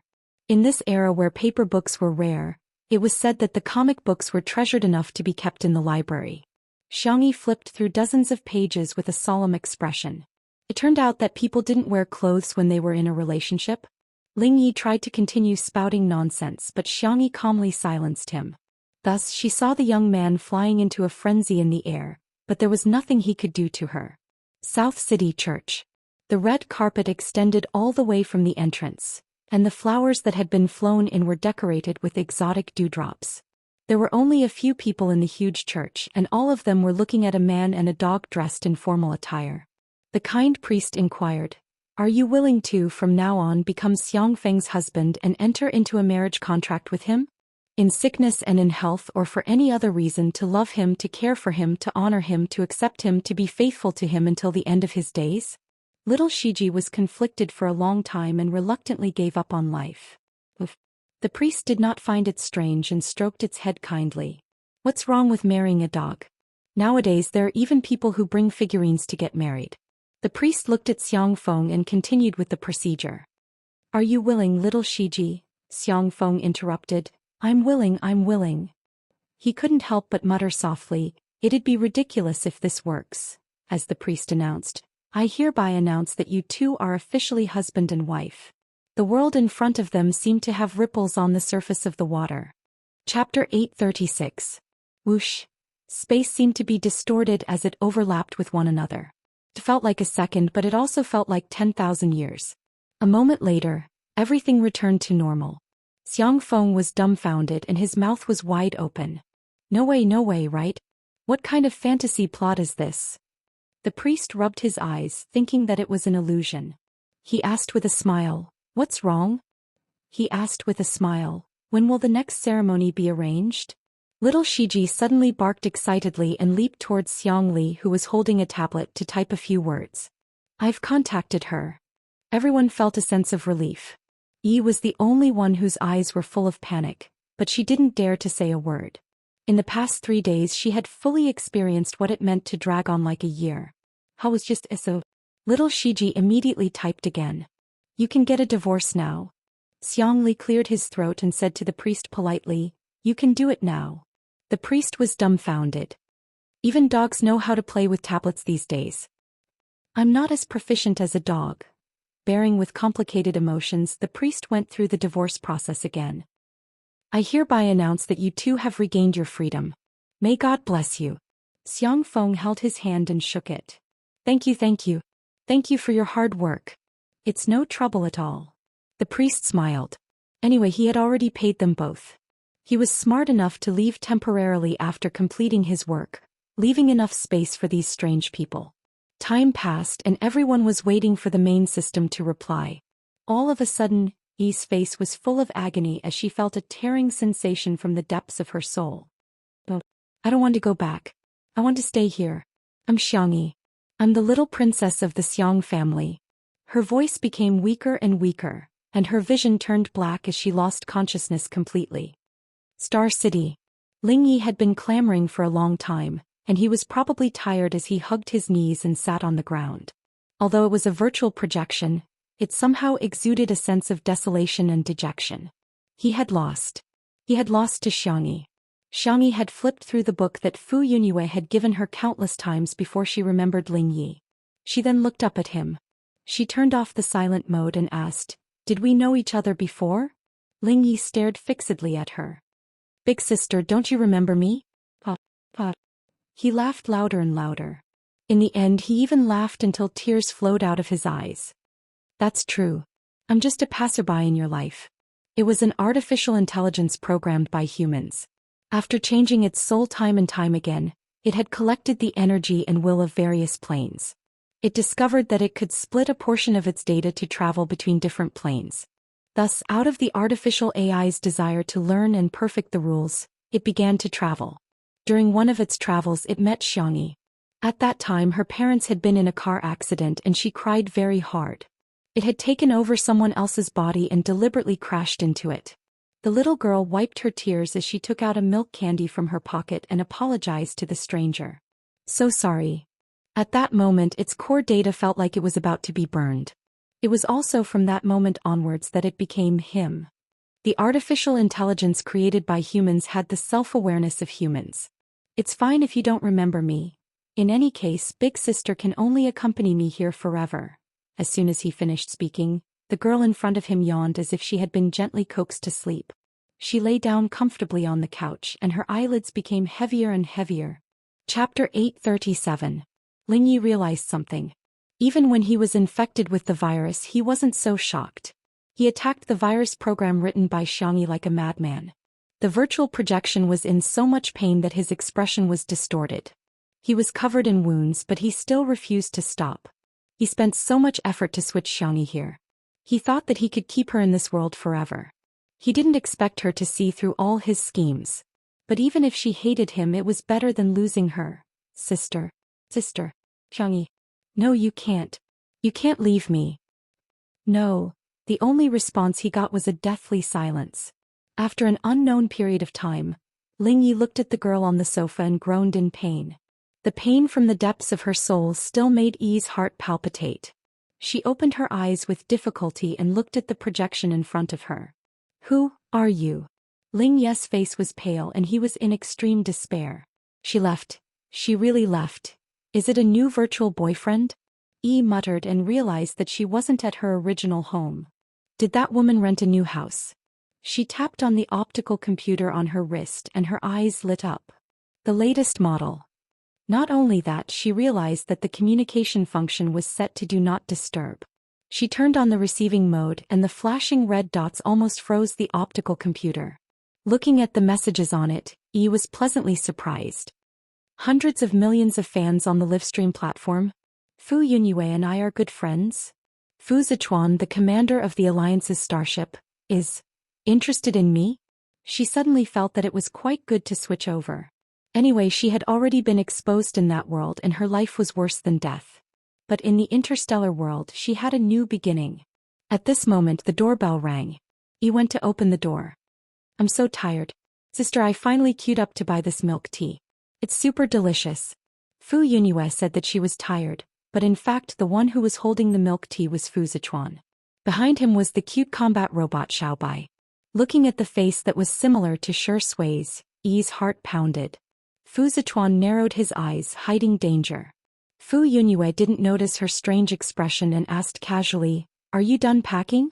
We agreed to start our journey in space today." Yi nodded vigorously. All right. I can leave at any time." Fu Yunyue immediately sensed that something was wrong. "Aren't Tutu right?" "What Tutu?" "I'm Yi." As soon as Yi finished speaking, she realized that Tutu was Xiangyi's nickname and also her livestream name. She quickly corrected herself. That's right. I'm Tutu." Fu Yunyue took a step back. Fu Zichuan said calmly, "It's not her. Go." Even Xiao Bai had a regretful expression on her face. She took off the hairband that Xiangyi had given her and the bow that she had made herself. Yi panicked. Where are you going?" But the Fu siblings did not even look at her and walked away. In the hover car, Fu Yunyue sniffled. Her eyes were red. She should have gone home. Fu Zichuan replied softly, "Yes." Fu Yunyue wiped her tears and smiled widely. Then she must have met someone she likes and been liked by someone. Hey, Tutu can finally get her wish. After a long time, Fu Yunyue heard her brother's low and hoarse voice. As long as she's happy. Chapter 838. Yi didn't expect to receive such a huge blow as soon as she returned home. However, she quickly adjusted her state of mind. Even without the Fu siblings, she still had so many fans on the Star Web livestream. She logged onto the Star Web livestream and soon received a greeting from Empire livestream, as well as a daily contract renewal. Yi naturally agreed and signed the contract for the day. The staff of Empire livestream asked politely, "Tutu, what are you going to cook today? Can you spoil the show so that we can help you promote it?" Yi froze for a moment. She didn't know how to cook at all.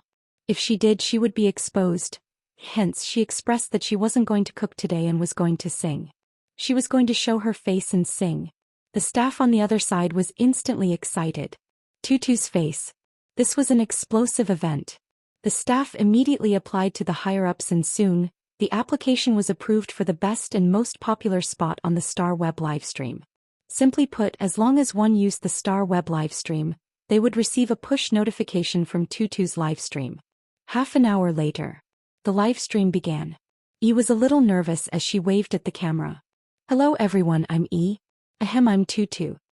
What appeared on the fans' screens was a face with heavy makeup. Although it was quite pretty, everyone was still a little disappointed. She was too different from the image that everyone had imagined. They had thought that Tutu was a beautiful, gentle, and indifferent girl who would still be beautiful even without makeup. However, there were too many people who liked Tutu and the pop-up comments were shocking. The fans were enthusiastically sending gifts to her. Yi was overjoyed when she saw this. She had just greeted them and the gifts she received, if converted to star coins, would be worth millions.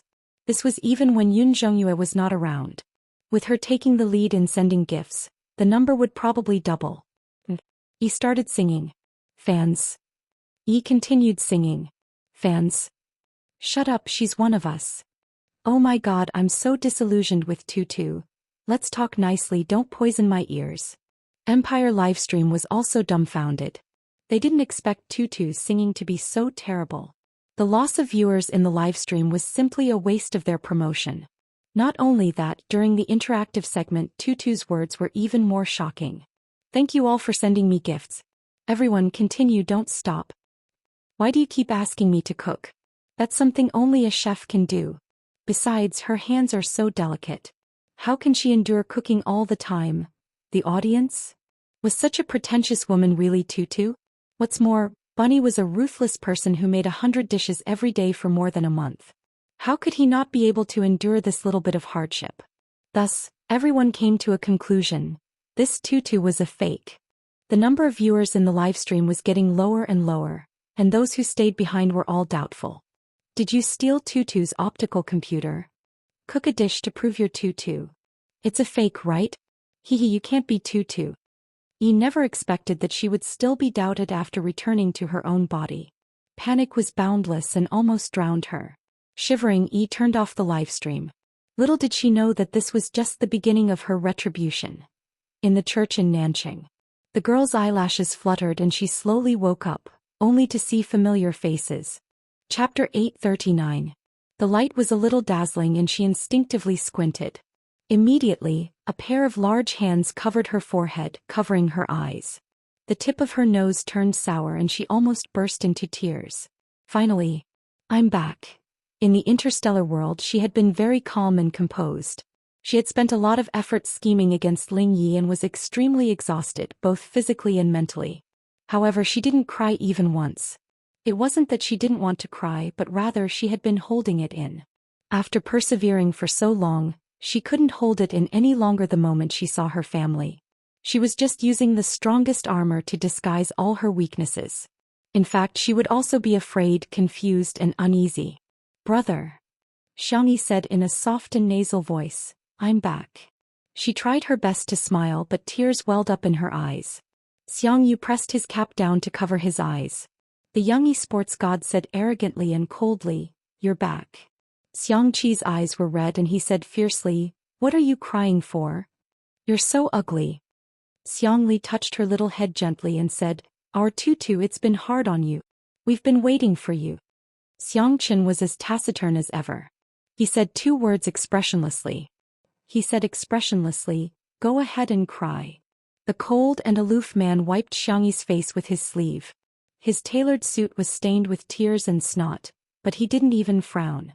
Xiangyi noticed that Xiangyu, who had always been dressed in a formal suit and leather shoes, had long been wrinkled.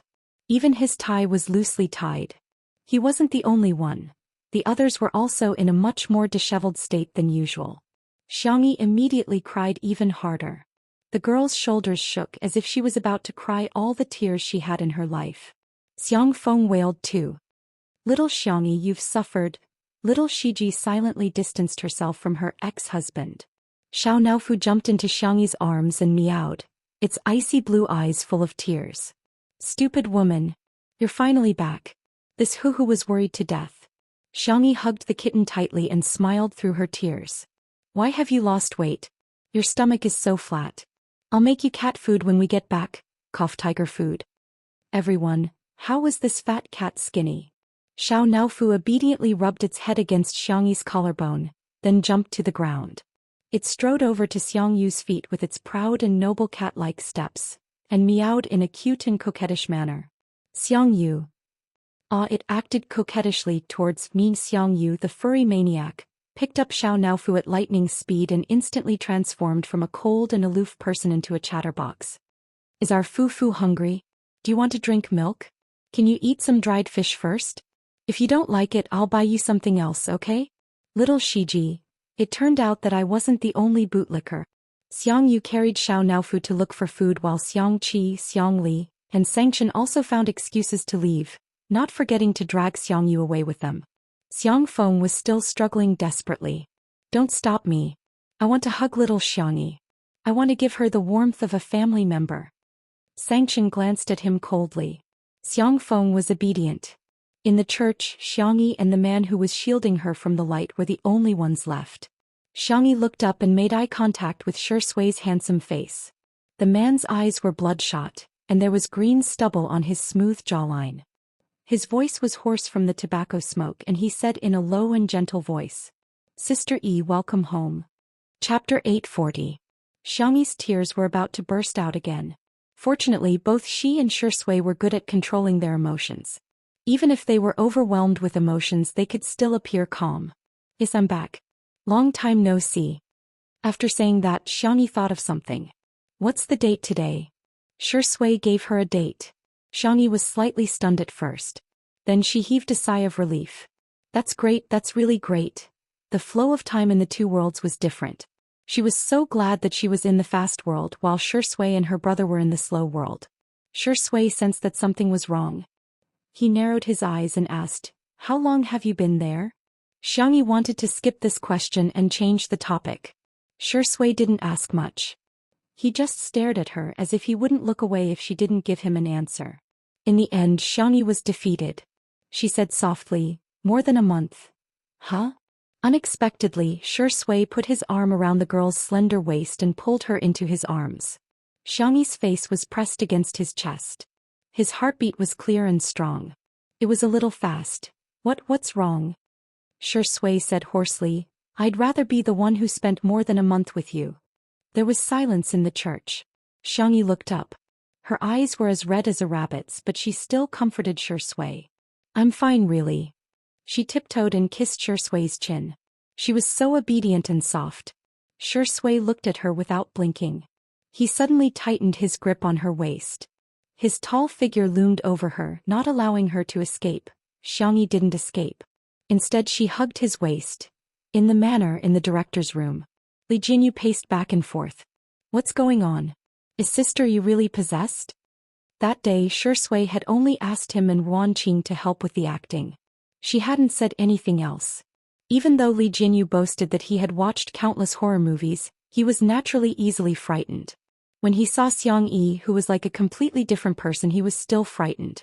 Wanqing's guess was deeper than his. She thought of the amnesia incident back then and felt that Xianxia might have lost her memory again and her body might have been taken over by another personality. After all, the matter of transmigration was simply too unimaginable. A staff member rushed in. Director Li, Sister Wan, you're back. Sister Yi is back.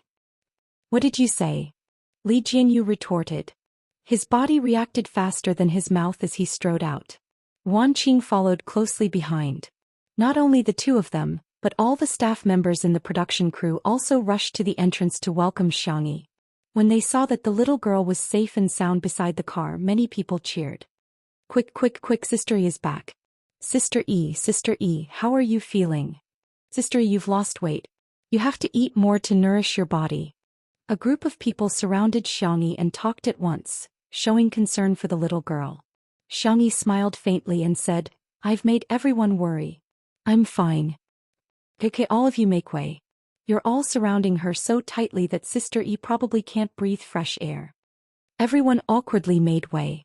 Li Jinyu pushed through the crowd and threw himself into Shui's arms. Shui? Xianxia? Li Jinyu said, Boo-hoo, I want to hug Sister Yi, but I don't think it's appropriate. Then I can only hug Sister Yi's man. Wanqing, on the other hand, didn't have such concerns. She gave Xianxia a big hug like a warm and intelligent big sister.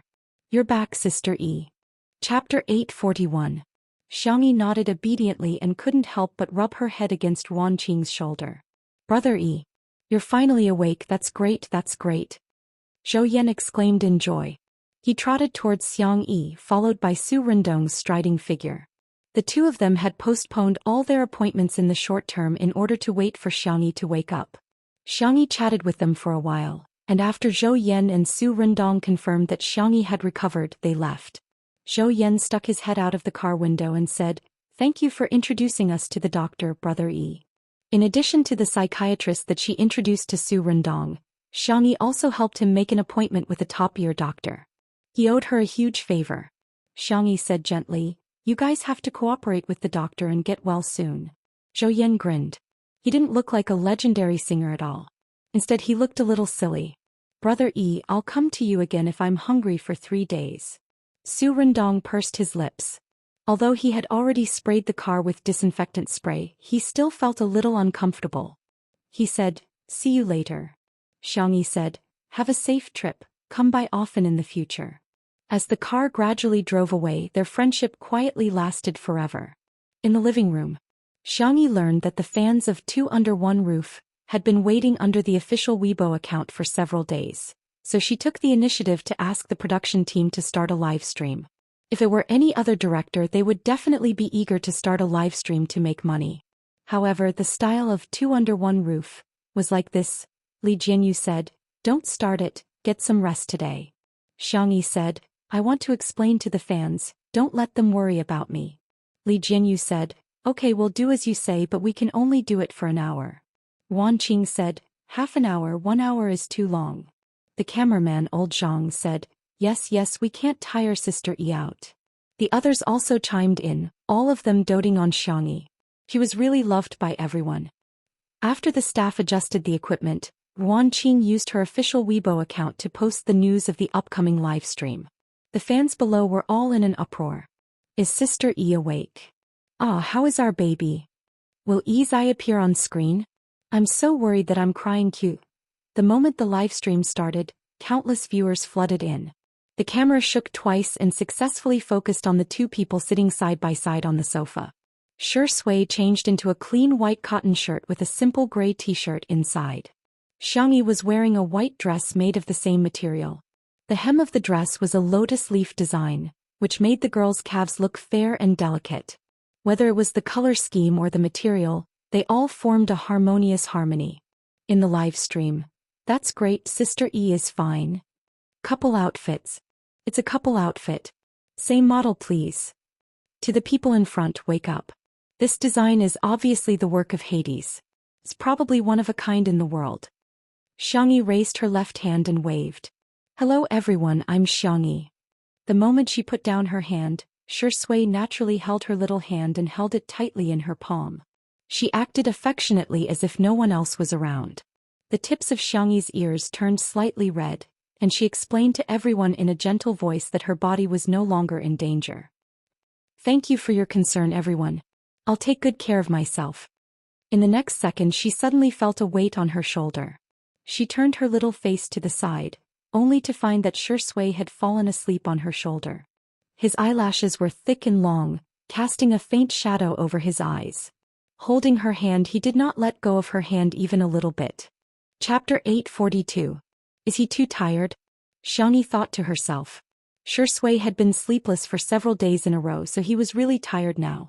He rarely relaxed in front of others. Xianxia was the only exception.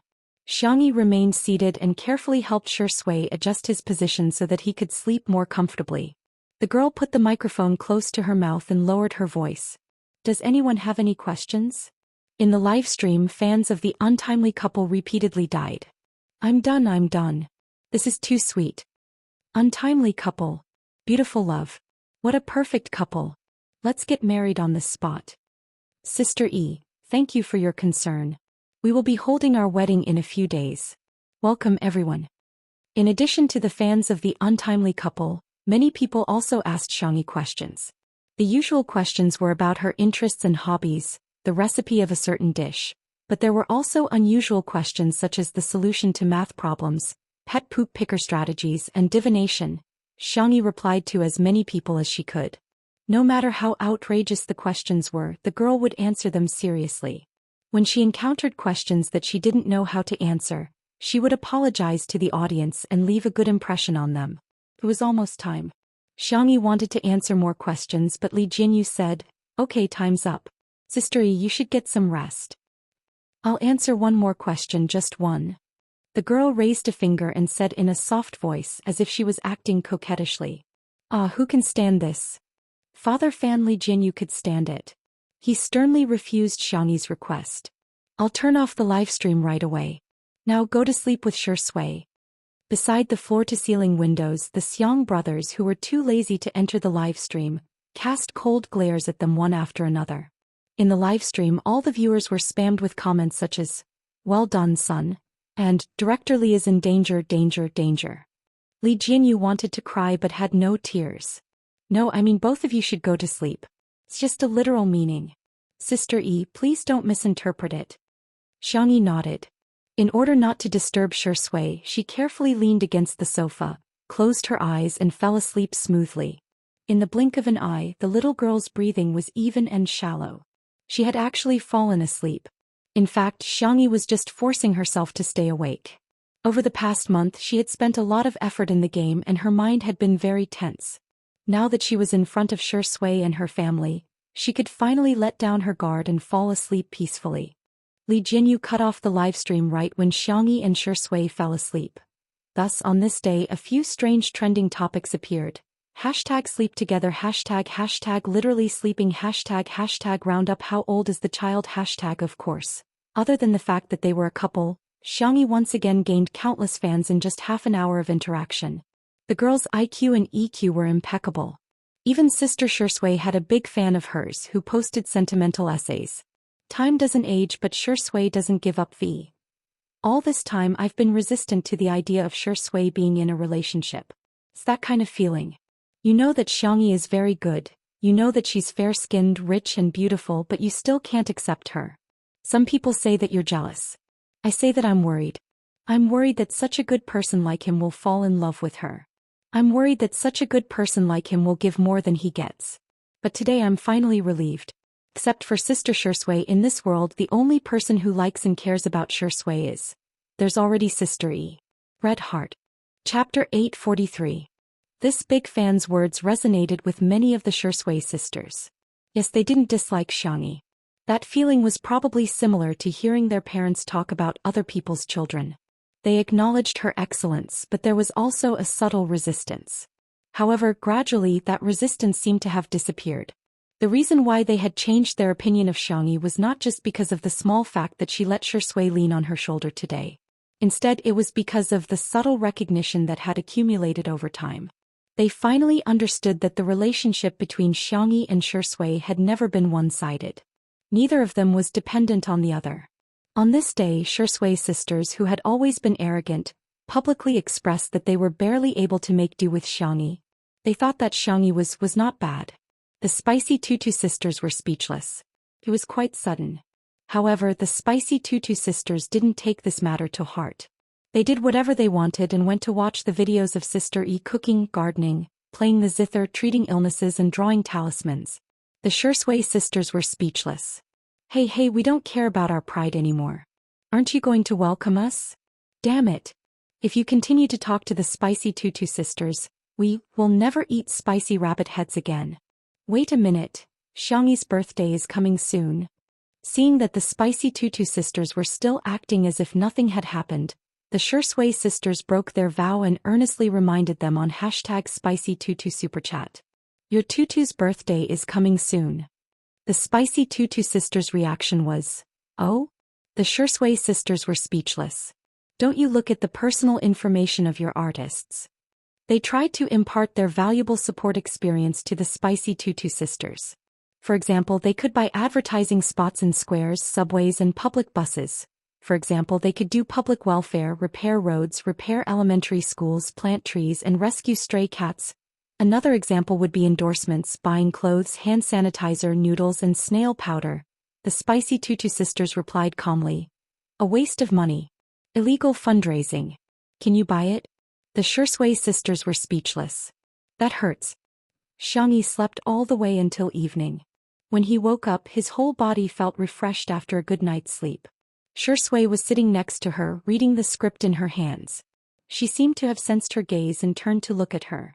Xiangyi rubbed her eyes, wiped the corners of her mouth and combed her hair in a flurry. Because she had just woken up, her movements were slow by half a beat, making her look adorable. Where are my brothers? Xiangyi asked. The corners of Xiaxia's lips curled up as he pinched her little face. They left. The light in Xiangyi's eyes dimmed. Did that E do something again?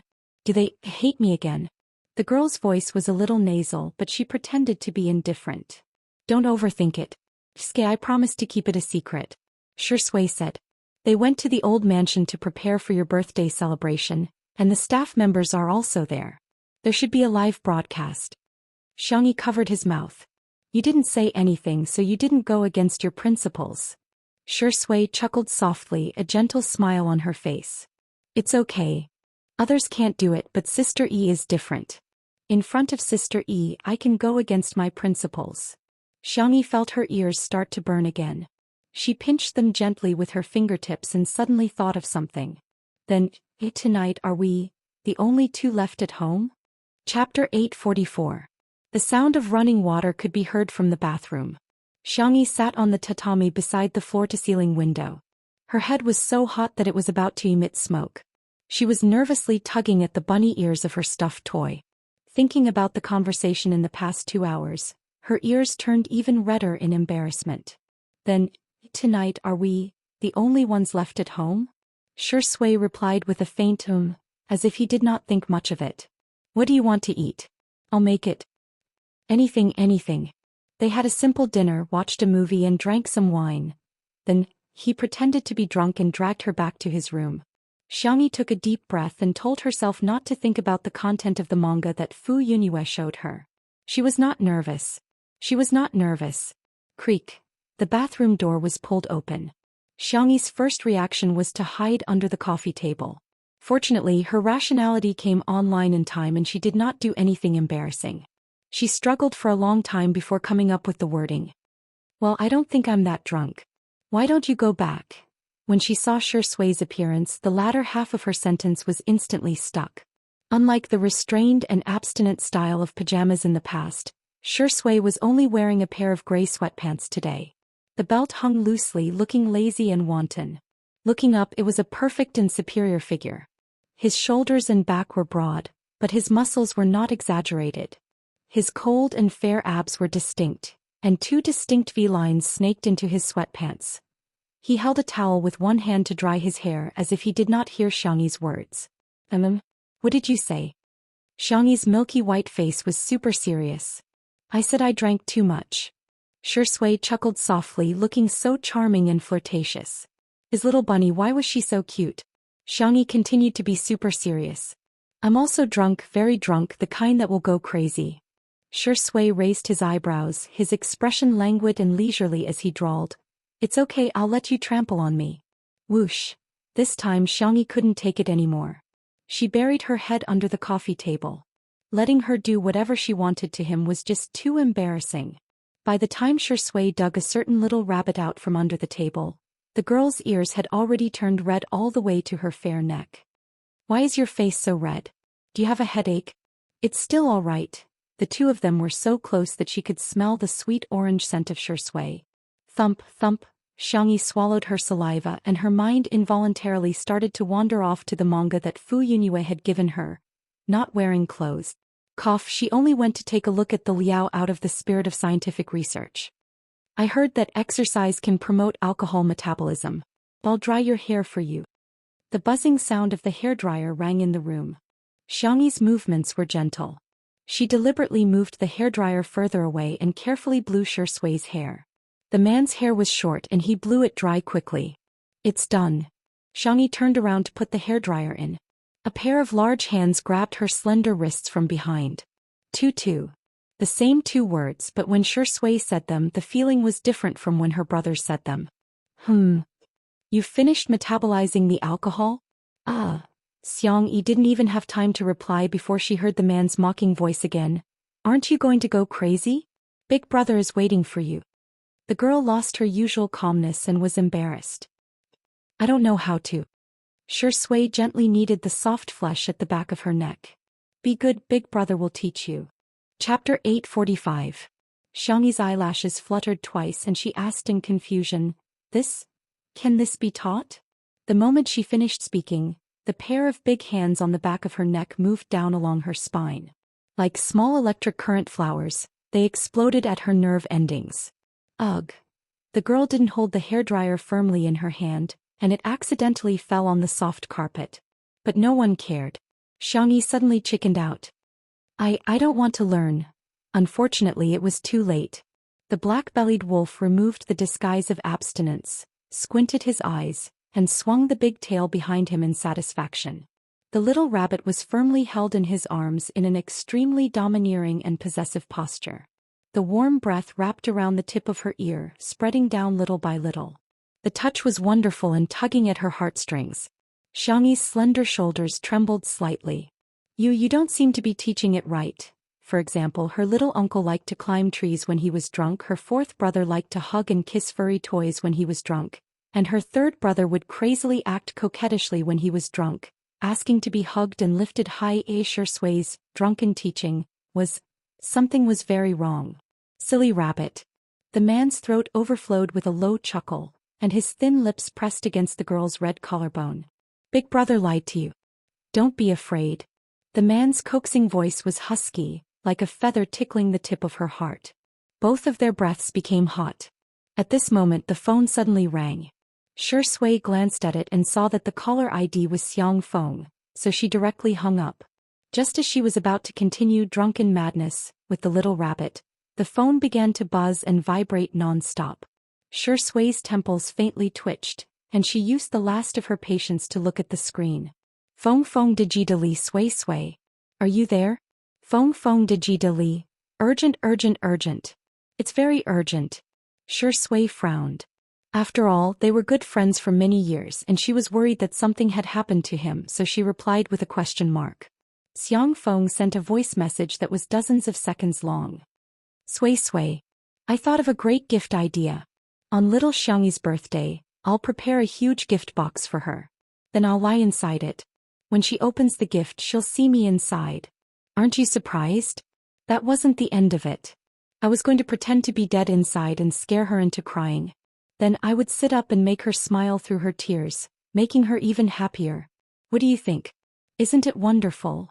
After waiting for a long time, Xiang Feng didn't receive a reply, so he sent an emoji over in confusion. A notification popped up on the screen. Shi Sui from Tutu's family has activated friend verification. You're not her friend yet. Send a friend verification request first. You can only chat after the other party accepts the request. Xiang Feng? What did he do wrong? Why did he have to be so heartless to him? The atmosphere was interrupted. Shi Sui hesitated, wondering if she should let it go. Who would have thought? Xiangyi poked his arm. Her voice was soft and trembling slightly. Don't you want to continue? Like a fuse of turbulent emotions, Shi Sui's Adam's apple bobbed. He lifted the hair on the girl's cheek and tucked it behind her ear.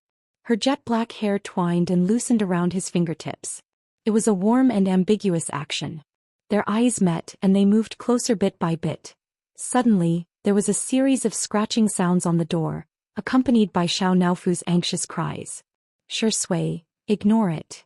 Xiangyi hesitated, but she pushed Shi Sui away. I'll go see if it's hungry. Shi Sui, very good, the sterilization plan can be restarted. Smiley face. Chapter 846.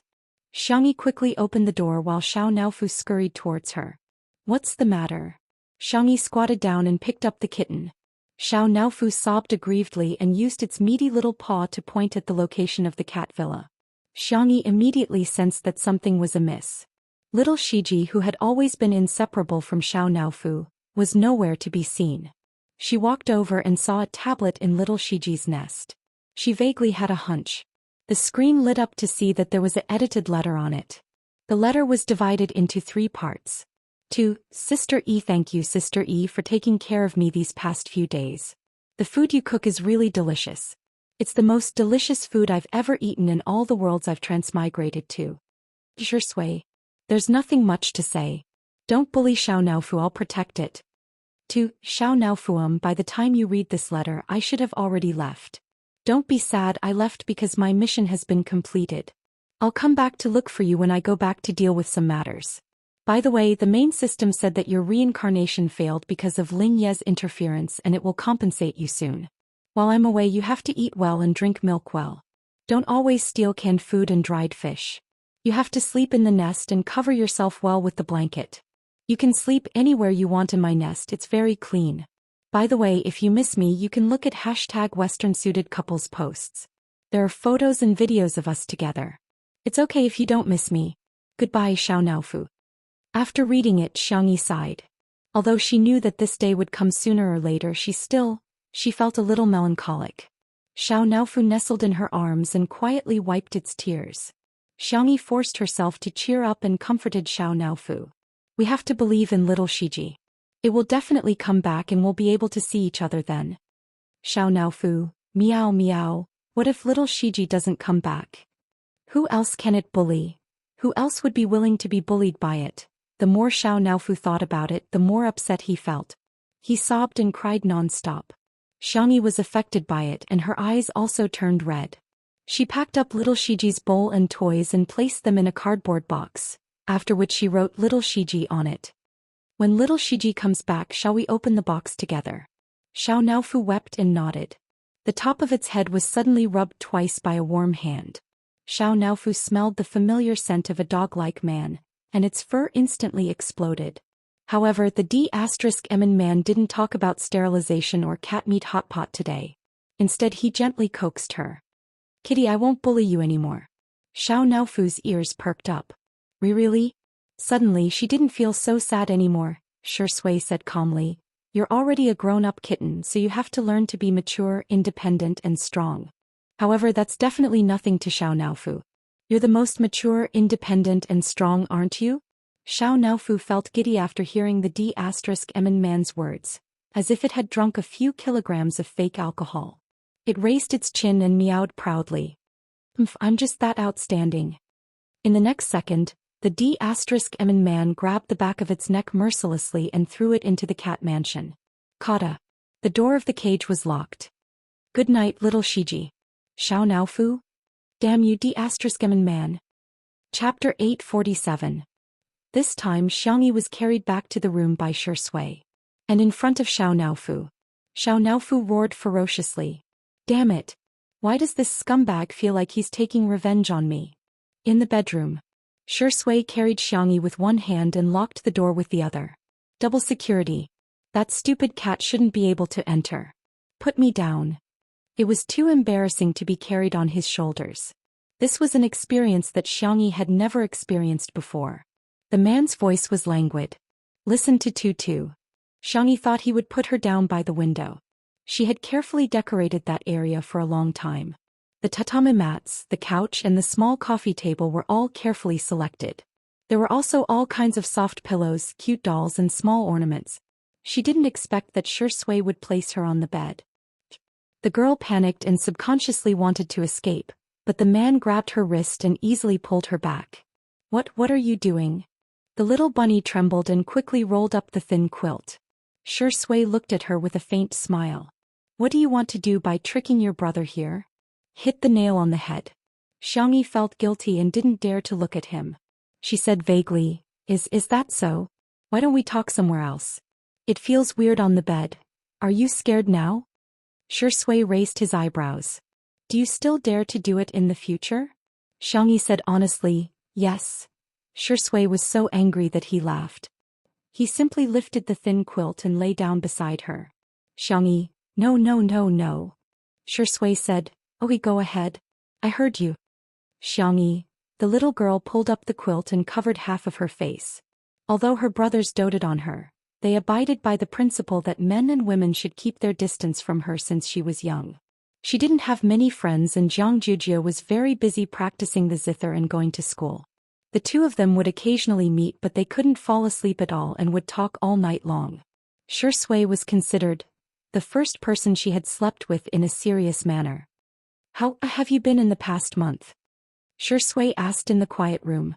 Xiangyi picked out some interesting things to tell him, such as helping Brother Fatty attract customers with food, making all kinds of accessories for Fu Yunyue and Little White, and fighting with Fu Zichuan with a mecha. The girl had only mentioned it casually, but Shui had grasped the main point very accurately. Fu Zichuan. He's Fu Yunyue's brother. He's extremely powerful. His martial prowess is high, his mecha piloting is first-rate, and he even knows how to command an interstellar fleet in battle. She rattled on and on about Fu Zichuan's good points. Caught off guard, she met Shui's deep eyes and instantly realized that something was wrong. Before she could explain herself, the hand around her waist suddenly tightened. After an unknown period of time, the girl lay on the bed and fell asleep out of exhaustion. Shui wrapped his arms around her slender waist and sneered softly, "You're just a little bunny who has evil intentions but no guts." Thinking of Fu Zichuan whom she mentioned, he pressed the tip of his tongue against the roof of his mouth. She actually praised another man. He was just displeased. It was breakfast time the next day. Xiangyi felt her back ache and she was even more tired than cooking 100 dishes. On the other hand, Shui was refreshed and squinted his eyes like a sly old fox. "Shall I massage your back?" "Oh no." Xiangyi waved her hand repeatedly to turn him down. Coincidentally, a call came in and she pressed the answer button. "Miss Xiangyi, there's someone outside who wants to see you. She claims to be Shui's mother. The following words are free of charge. I wrote a bug previously. Let me correct it. Shui's father is recuperating abroad and her mother is a strong career woman who has a conflict with Shui. Please. Moon. Vote. Duck. Good night." Chapter 848. Auntie Shu was looking for her? Xiangyi was a little confused. She hung up the phone and told Shui about his mother. Shui said, "She might have something to tell you." "Do you want to go with me to see her?" Xiangyi asked. "He might not want to see me." Although Shui's tone was calm, Xiangyi could sense a hint of loneliness in his voice. She kissed his forehead and said, "Then wait for me here. You have to eat well and drink all the milk. Don't be picky." Shui raised his eyebrows. Was he being taught a lesson by the little bunny? But this feeling was not bad. After Xiangyi left his sight, the The smile in Shui's eyes faded and was replaced by a gloomy look. In the glass greenhouse, warm sunlight refracted into the room, making it look like the fairyland that Alice had dreamt about. Xianxia poured a cup of rose tea for Zhou Xian. She was sitting upright with her back straight. Her posture and actions were impeccable, just like a textbook example of a virtuous lady. The Zhou family attached great importance to etiquette, and Zhou Xian was considered her elder. Xianxia showed the attitude of a junior, but she was neither servile nor overbearing and did not lose her poise. Zhou Xian was extremely beautiful. Time seemed to be very tolerant of her and there were no traces of age on her face. She took a sip of the flower tea. The sweetness of the rose and the fragrance of the green tea blended together to create a rich and sweet taste. However, she only took a sip and put down the cup. She did not touch it again. The last time I saw you, you were only 7 or 8 years old. In the blink of an eye, you have grown up. Zhou Xia's tone was gentle. How are your grandparents? Xianxia said, Auntie, thank you for your concern. Everything is fine. Zhou Xia was silent for a few seconds and said, I heard that you and Shui are together? Xianxia nodded without hesitation. Yes, we are dating. I watched you grow up. There are some things that I think you should know. You two have just started dating. You haven't seen his true colors yet. As time passes, you'll realize that everyone with the surname Shi is a lunatic. Xianxia noticed that Zhou Xian had deliberately emphasized the word lunatic. So, Andy, why are you here? Zhou Xian whispered, leave him. The Shi family had the genes of lunatics and Shui would one day go crazy too. Xianxia, your mother and I are old friends. I can't watch her daughter fall into the devil's mire and end up as miserable as I was back then. You don't know. You can't imagine how painful it is to live with a madman all day long. Shui is just a good-looking boy. He has witnessed his father's. Zhou Xian seemed to be unwilling to talk about the past and vaguely said, in short, his father is trash. He's the same. He might even be worse than trash. After saying this, she felt relieved as if the sword of Damocles that had been hanging over her head all these years had finally disappeared. She thought that she would see panic and fear on Xianxi's face, but she did not expect the girl to remain calm. Auntie, thank you for your advice. Zhou Xian could not understand her reaction. Don't you understand? I said that Shui has the genes of that person. Xianxia interrupted her. The girl's voice was calm. And he is also half your blood bond. Zhou Xian gritted her teeth. That was the most humiliating thing in my life. Chapter 849. Looking back on the past, Zhou Xian felt that everything was unbearable. To her, the so-called love wasn't beautiful at all. It was all pain and torture. Father Shi had outstanding attainments in art. When he was in his 20s, he had already achieved something that countless painters couldn't achieve in their lifetime. However, his love was stubborn and insidious. It was possessive and controlling. From restricting her social interactions at the beginning, it was extreme to restricting her freedom in the end. Zhou Xian shuddered at the thought of those dark days. At that time, she thought that the only person she could rely on was her son, Shui. However, what made her bitterly disappointed was that the 4 or 5-year-old Shui actually stood in his father's position and advised her to obey Father Shi. He even once said, Mommy, Daddy just loves you too much. Thinking of this sentence, Zhou Xian retched. Because the psychological trauma was too serious, her face paled visibly. Aren't you afraid? Aren't you afraid that he'll turn into a lunatic, a monster, or a devil? He'll lock you up and not let you see anyone. He'll control your diet, clothes. Even the fragrant shower gel will be chosen by him. Zhou Xian sneered. You're still young. Maybe you've been poisoned by those novels and comics. You think that being a caged canary and a daughter flower clinging to a man is a romantic love that people yearn for. No. Let me tell you, that's not love at all. It's just a perverted restriction of personal freedom. She leaned against the back of the chair and closed her eyes tiredly as if she had exhausted all her strength. Xianxia added some hot tea to the cup that she hadn't touched much. Auntie, I sympathize with your experience. After going through all that, it must be difficult for you to walk out of it. Zhou Xian revealed a gratified smile. It's good that you can wake up in time. However, Xianxi's next words froze her smile. Uncle Shi is Uncle Shi. Shui is Shui. Even if they are bound by blood, they are still independent individuals. You don't treat Shui as your son. I respect your choice. But he's not trash and he's not crazy. Although there are times when he's childish and even bullies kittens, he's the best, most gentle and most reliable man in the world. Xianxia looked at the girl in front of her in disbelief. Why? She had even revealed the secret that she had kept for so many years. Why hadn't Xiangyi left Shui yet? Xianxia's chest heaved up and down, and it took her a long time to calm down. She regained her noble and elegant appearance and took out a card from her limited edition crocodile leather bag. I've already said what I wanted to say. It's up to you whether you want to listen or not. Take this card and I'll pretend that I don't have a son.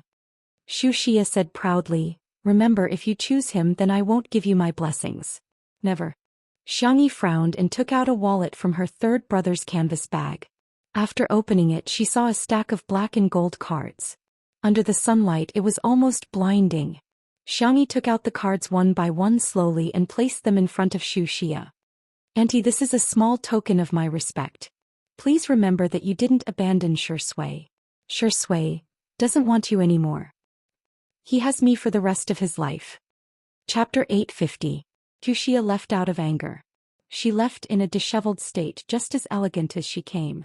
She naturally couldn't accept Xiangyi's cards, but the cards that she threw at her were worse than slapping her in the face. Phew.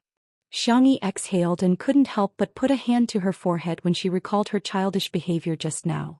She had only seen her uncle throw the cards at her and she felt extremely ashamed back then. However, today, she felt a little exhilarated. Ahem. She inadvertently looked around and saw the slender figure under the gardenia tree not far away.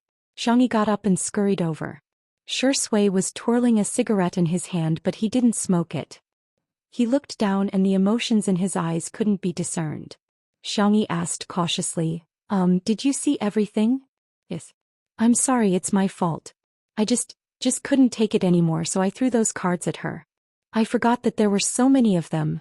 Her uncle and grandparents would give her supplementary cards and pocket money cards from time to time, not to mention her brothers. Since she was a child, Xiangyi had never received any cash in the red packets she received.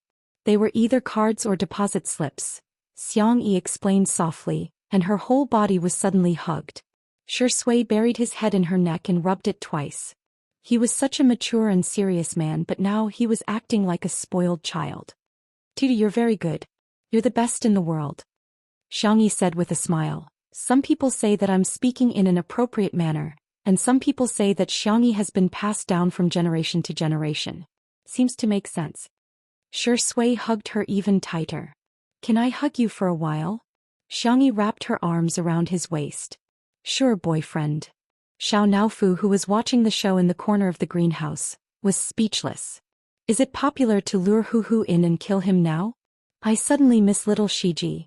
If it's here, it'll hug me too. More than 10 seconds later. Shui let go of Xiangyi and adjusted his mood. I'm sorry for making you suffer. Shui laughed self-deprecatingly. I didn't give my blessing to our family. Xiangyi shook her head. No, it doesn't matter if she doesn't bless us. We don't need her blessing. She doesn't want you, but I want you. Shui, don't be sad. Anyway, I won't allow it. The little girl's serious look with a taut little face made one's heart flutter. Shui chuckled. Hey, listen to you two. Xianxia was right to a certain extent. He had inherited Father Shi's genes, stubborn and heartless. He had heard worse words countless times, but he had never taken them to heart. From the beginning to the end, he was worried that Xiangyi would be wronged. By the way, when is your birthday? I remember Uncle said that you were born in autumn. Why did your personal information say that you were born on January 1st? Xiangyi changed the subject. Shui said. I don't know. Shui said helplessly, I really don't know, no one remembers. His birth was an accident. At that time, Xianxia was born prematurely, and Father Shi's mental condition was already very bad. He refused to send Xianxia to the hospital and hired a medical staff to deliver the baby at home. Although they hired a top doctor, Xianxia and Father Shi got into a heated argument. In the chaos, everyone forgot which day Shui was born and only remembered the approximate time frame. Chapter 851. Xiangyi was stunned for a moment. She hit her forehead, feeling a little annoyed. If she had known earlier, she wouldn't have asked. Shui grabbed her wrist and teased. My girlfriend is not allowed to hit herself without permission. Come, let me do it for you. He bent down and approached Xiangyi. Xiangyi retracted her small hand and pecked his cheek lightly like a dragonfly skimming the water. Boyfriend, do you want to celebrate my birthday with me? This time the person who was stunned was Shui. I'll take it that you agree if you don't say anything. Xiangyi's doe-like eyes were filled with gentle moonlight. Then it settled. I'll go prepare a gift for you. You're not allowed to peek. The girl ran back to the living room. Shui's Adam's apple bobbed. After a while he suppressed his emotions and smiled. How lucky was he to meet his little bunny. Star City. In less than 10 days the popularity of the account, Bunny, had plummeted and disappeared from the public eye. Yi stopped live streaming and used the star coins in her account to buy things without restraint. She even listened to people's words and bought the so-called wealth management products that guaranteed profits and no losses. She even paid off the loan. When she woke up she realized that all her money had been taken away. Yi almost fainted. Soon she was exiled to the barren original Sin planet because she couldn't pay off the loan.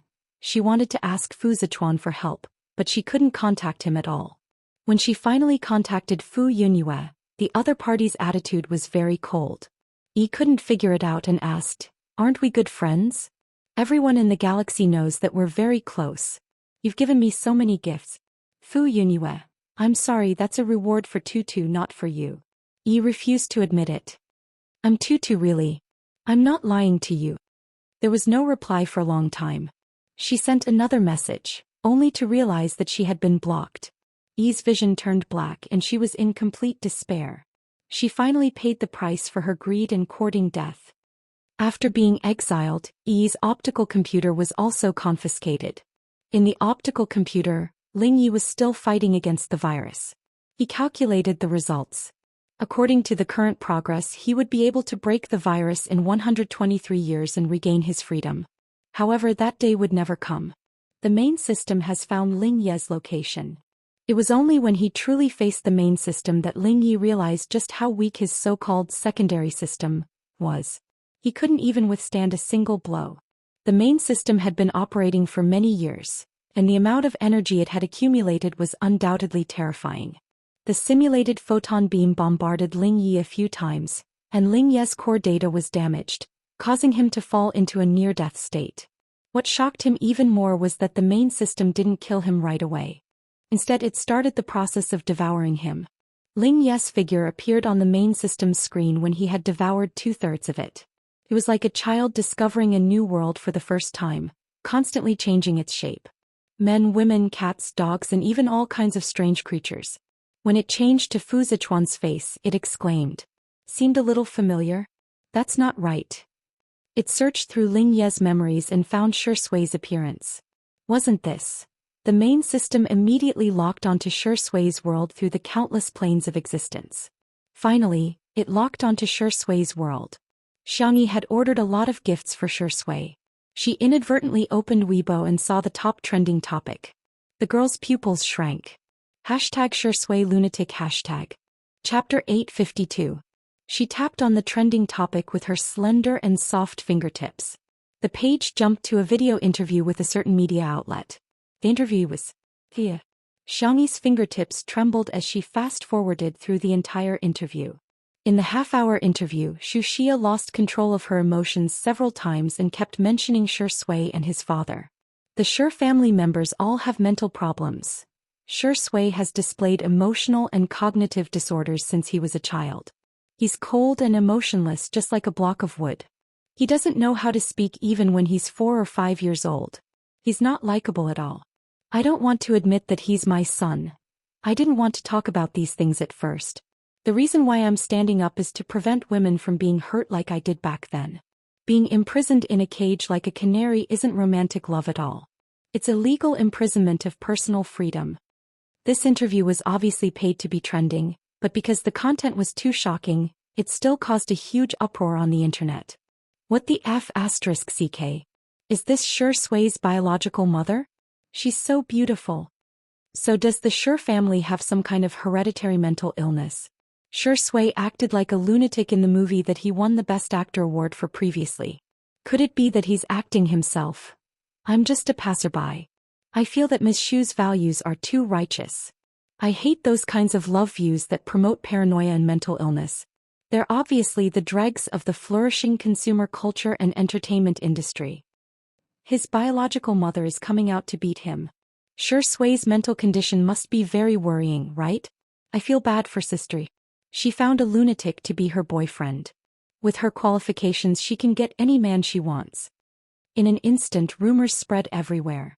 All the gossip accounts were like flies that had smelled rotten meat, trying to gain popularity without any bottom line. Even the headlines were eye-catching. Shocking. Sure Sui is suspected to have a mental disorder. Click here to see a certain Sure Sui's biological mother revealing the secrets of a wealthy family. Untimely breakup crisis. The boyfriend she's dating is mentally unstable. Where should the nation's sister go? Xianxia called Si Chuanbai and told him to deal with it immediately. Si Chuanbai said with a headache, "It's already in the public relations department. It's not difficult to remove the trending topic, but I found some clues." The person who volunteered to be interviewed was Madame Xu, and the account information of the person who bought the trending topic was traced to Madame Xu's bank card. "I'm afraid there's something else." Xianxia clenched her phone and gently exhaled before she calmly replied, "All right, I got it." The girl stepped on her slippers and looked around for Sure Sui. Through the floor-to-ceiling window she saw a thin and slender figure. Sure Sui was looking at her phone. She swiped a few times casually, looking indifferent as if she had expected this. He took out the cigarette box and suddenly thought of something. He threw the cigarette and lighter directly into the trash can. Xiangyi's heart clenched. What was Sure Sui like when she was a child? She tried her best to picture it in her mind, but it was all in vain. After all, the two of them were separated by 7 years. She suddenly wondered if Sure Sui would be very lonely at that time. Sure Sui replied to Si Chuanbai, Xiang Feng and the others' messages. Then she sent a few WeChat messages to a person named Dr. Gu. Hearing the familiar sound of footsteps, Sure Sui looked up and was knocked into the arms of a young girl who was running over. "You're not like what they said." The tip of the girl's nose turned sour. She was even sadder than when she was scolded. "You're the best." Chapter 853. Even the summer wind seemed to have become gentle. Sure Sui patted Xiangyi's back and said in a lazy voice, "It's nothing. It's really nothing." Xiangyi looked up and stared at him for a while before whispering, "If you want to cry, I can lend you my shoulder." Sure Sui chuckled and said, "Why is our tutu so nice?" Xiangyi said seriously, "You're the best." Whether it was the coat he used to block her way when she was 16 years old or the tissue he handed her when she cried when she missed her parents, they were all like family members, supporting Xiangyi's belief in doing tasks when she was about to transmigrate to another world. She was absent from Sure Sui's life for 7 years, but she wanted to give Sure Sui a future. "All right, Si Chuanbai will deal with those messy things." Sure Sui pinched Xiangyi's cheek and said, "It's your birthday tomorrow. Our tutu must be happy." "We're celebrating our birthdays together," Xiangyi corrected him. Sure Sui was silent for a while and said, "Sister E, let me tell you a little secret. I've never celebrated my birthday before I debuted." Xiangyi was stunned. "Isn't it? It's quite funny." Sure Sui scratched his eyebrows with his fingertips. His eyebrows were high, making his peach blossom eyes look deep and affectionate. "No one remembers my real birthday. The company randomly filled in my birthday date. Later on, my fans would celebrate my birthday at that time. Although it's not my real birthday, I'm still very happy every year." Xiangyi felt a little sorry for him, but she hid it with a smile. "Then you can celebrate your birthday twice a year." Sure Sui smiled and said, "Yes, I've profited." Those dark, suffocating and depressing memories were still there, but they would no longer affect him. His memories were now filled with a girl named Xiangyi. They became bright, gorgeous and dazzling. Day and night alternated. The hot searches changed again and again. The popularity of Zhou Xian's interview decreased greatly, but there were still people who paid attention to it. Everyone was speculating whether Sure Sui had a mental disorder or not. Rainy Night, which he had previously starred in, had also been dug out and analyzed frame by frame. From his micro-expressions to his body language, he did not miss a single detail. The climax of the movie was when the protagonist, played by Sure Sui, sat on the sofa and smoked after killing someone.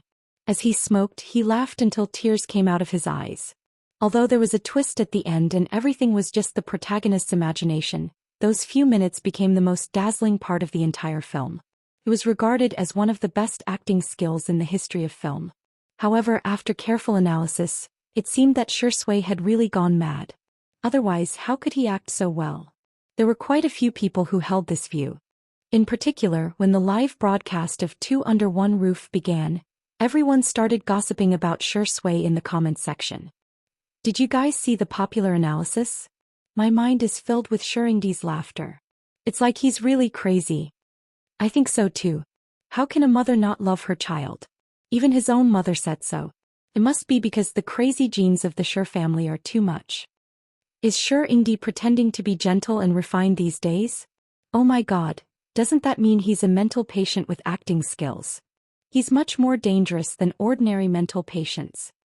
Of course, these people were soon taught a lesson by Shui's fighting skills. At this moment, Li Jinyu shouted, "We're here." Chapter 854. The audience's attention was immediately attracted. The cameraman Old Zhang had also figured out what everyone was thinking. He got out of the car and took a shot of the Xiang family's old mansion from afar. It was a typical Chinese-style building that was not as exaggerated as everyone imagined. Instead, it was clean and fresh like a traditional ink painting. Madame Xiang loved flowers, so Xiang Yin planted all kinds of flowers. From the gate to the courtyard, all kinds of flowers and plants were taken care of very well. Shui got out of the car and opened the door for Xiang Yi. Xiang Yi jumped out of the car with light footsteps and casually picked a rose from the side, which she then pinned to Shui's ear with a smile.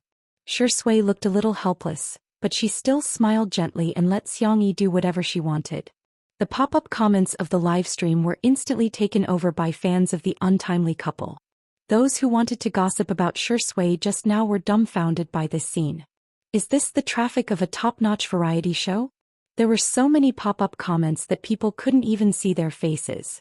Xiang Yi said, "There may be a lot of people later, don't be nervous."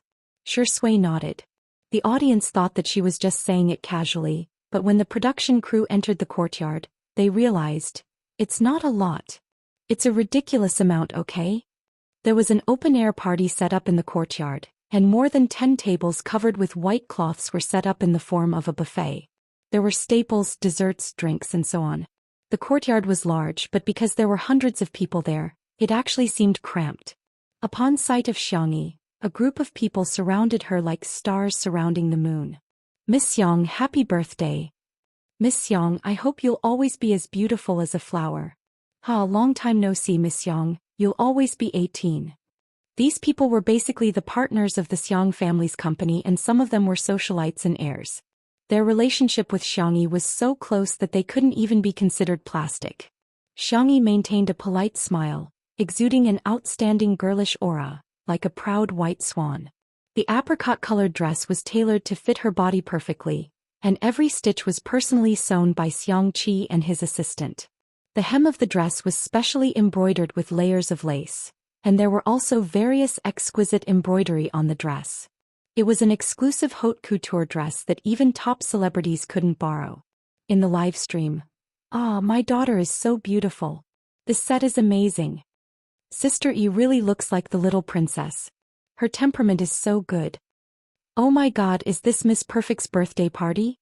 I just checked and found out that the red wine on the table is brand E and a bottle costs 5 digits. It's like a buffet. Xiang Yi held Shui's arm as they passed through the crowd and entered the inner courtyard through a circular arch. Only then did the audience realize that there was a completely different world inside. There were a few clumps of green bamboo, a few rockery, and a few clusters of flowers. Everywhere was filled with a sense of harmony and safety. There was a small wooden horse with rabbit ears, a swing with a bow tied to it, and a small rubber band tied to the sycamore tree. It was full of life. These things are actually still here. Xiang Yi murmured softly. These were all things she had played with when she was young. She didn't expect them to be so well preserved. She felt a little guilty. After she moved out, it seemed that she rarely came back. Little Xiang Yi. Her uncle's voice pulled her back to reality from her melancholy.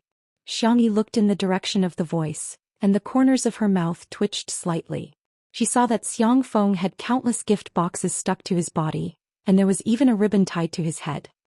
He looked just like a Santa Claus in action, exuding a silly aura. He chuckled and said, "Come open the gifts." Chapter 855. Xianxia tilted her head and tapped her chin with her fingertips as she analyzed seriously. It must be a trap just like the year before. Xiangfeng had used a similar trick before. He took out 5 boxes for Xianxia to reach in and pick a gift. Xianxia opened a box and felt something hard and cold. Xiangfeng laughed wickedly and said, "There's a box with a spider in it." Xianxia retracted her hand. A spider the size of an adult's palm was crawling on the back of her hand. She was so scared that her face turned pale. Although Xiangfeng quickly explained that it was just a toy that mimicked a spider, he was still beaten up by the Demon King until he cried and crawled up a tree. Her gaze fell on the brightly colored gift boxes on Xiangfeng's body. Xianxia cautiously and carefully chose one. When she opened it, a small card fell out of the box. "Congratulations, you've won another precious lottery ticket. Are you surprised? Are you surprised?" Xiangfeng looked at her proudly, thinking that his idea was really wonderful. It was 100 times better than the play-dead plan he had thought of before. Unexpectedly, the girl's face was solemn. When she opened the second box, she was very careful and was ready to escape at any time. Xiangfeng. Was Qian Mian a little too forceful? He had left a shadow in little Xiangyi's heart. In the live stream, the audience was amused by the interaction between uncle and niece. Where's the trust between people? What did little uncle give sister E before? 2333. I'm so immersed in this I'm starting to get nervous with sister E. The second box was opened. Xianxia immediately retreated and cautiously observed the contents of the box. It was still a small card, but this time the content was frowny face. "Congratulations, you've won another 5 precious lottery tickets. You're the lucky girl."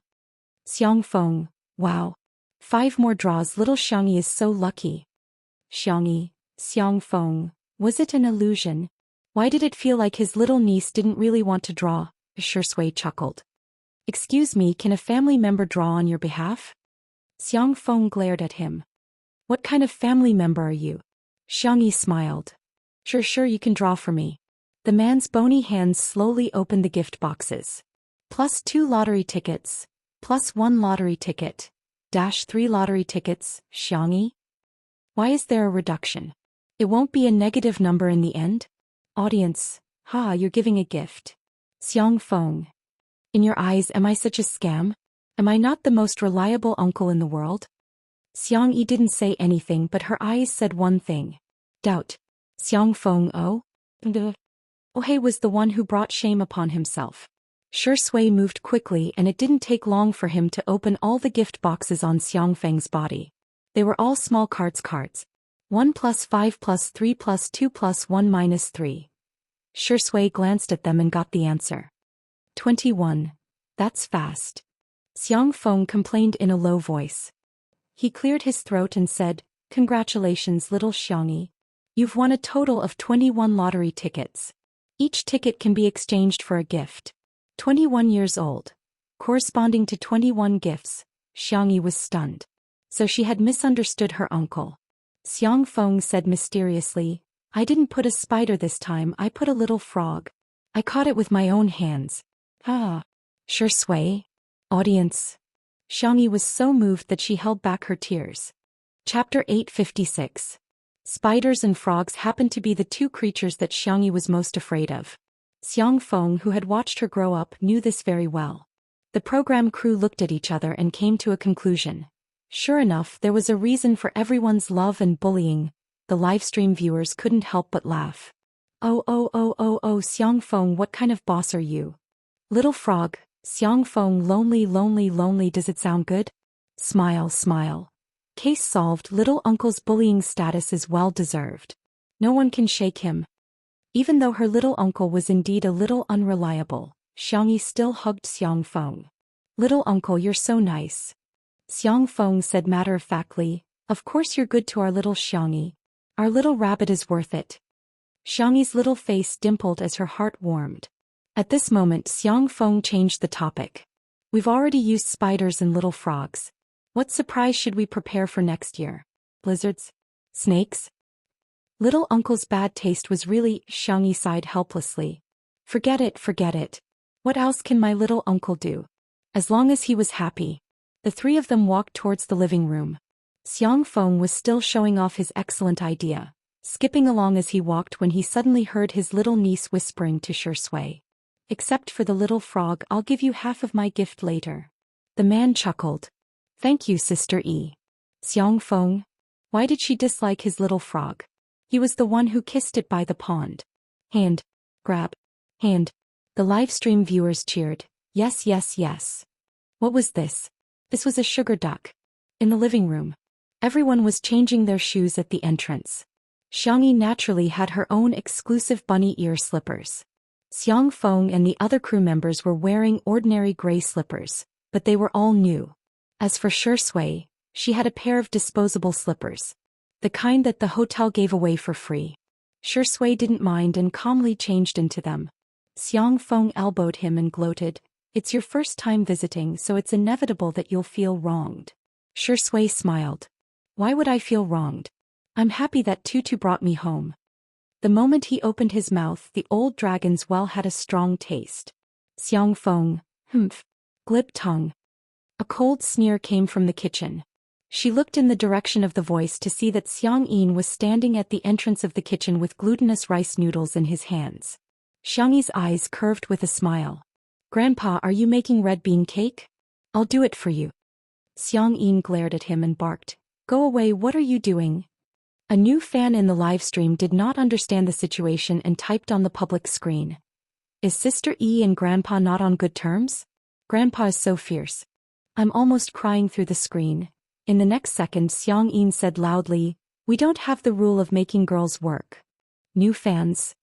"Sorry to disturb you." The old fans replied calmly, "Young people, just get used to it, get used to it." Shui naturally rolled up her sleeves and said, "Grandpa, let me do it." Xiang Yin sized her up from head to toe. Although he had already accepted her, he still said arrogantly, "You? Can you do it?" The viewers in the live stream were overjoyed and began to race to answer the question. "I know how to answer this question. I suggest you all flood the screen with comments." Shui, no. New fans. What? Aren't you all fans? Why are you so anti-fans? The anti-fans have been cornered by you. Chapter 857. Shui didn't say much and simply entered the kitchen. She politely asked Xiang Yin a few questions and soon got the hang of it. A good-looking person would be pleasing to the eye no matter what he did. Shui looked down and slowly pinched out red bean balls with her slender fingers. Xiang Yin could tell from her proficient posture that she must have done a lot of hard work. He humphed and started pinching the balls as well. Shui deliberately slowed down her movements. Although she was a little slower than Xiang Yin, she wasn't so slow that she seemed clumsy. Seeing this, Xiang Yin smiled confidently. "Push, that's all there is to it." Xiang Yin said arrogantly, "Hey, you can't pinch the balls like that. Look at me, I have to do this so that I can pinch them quickly and beautifully." Shui was very respectful and would humbly ask for advice from time to time. Her learning speed was neither fast nor slow, which fully satisfied Xiang Yin's desire to teach. Soon, Xiang Yin's hearty laughter came from the kitchen. Xiangyi, who was in the living room, heaved a sigh of relief. Great. Her brothers were sitting opposite her, and when they saw her rejoicing, they were all a little displeased. "My sister, whom I've doted on for so many years, has actually learned to chase after an outsider." Xiang Yu threw the gift into Xiangyi's arms and said, "I bought it casually, you can throw it away if you don't like it." "I won't dislike a gift from you, brother," Xiangyi said with a gentle and obedient smile. Even the most cold-hearted person would be moved by her. "It's so beautiful. I love it." Xiang Yu had given her a mechanical keyboard. Apart from the fact that the keyboard itself was a global limited edition, every keycap was personally designed, drawn, and colored by him. The aloof esports guru pressed down on his cap and said coolly, "Pushed, it's just a keyboard, what's there to be happy about? I just casually colored it and installed it.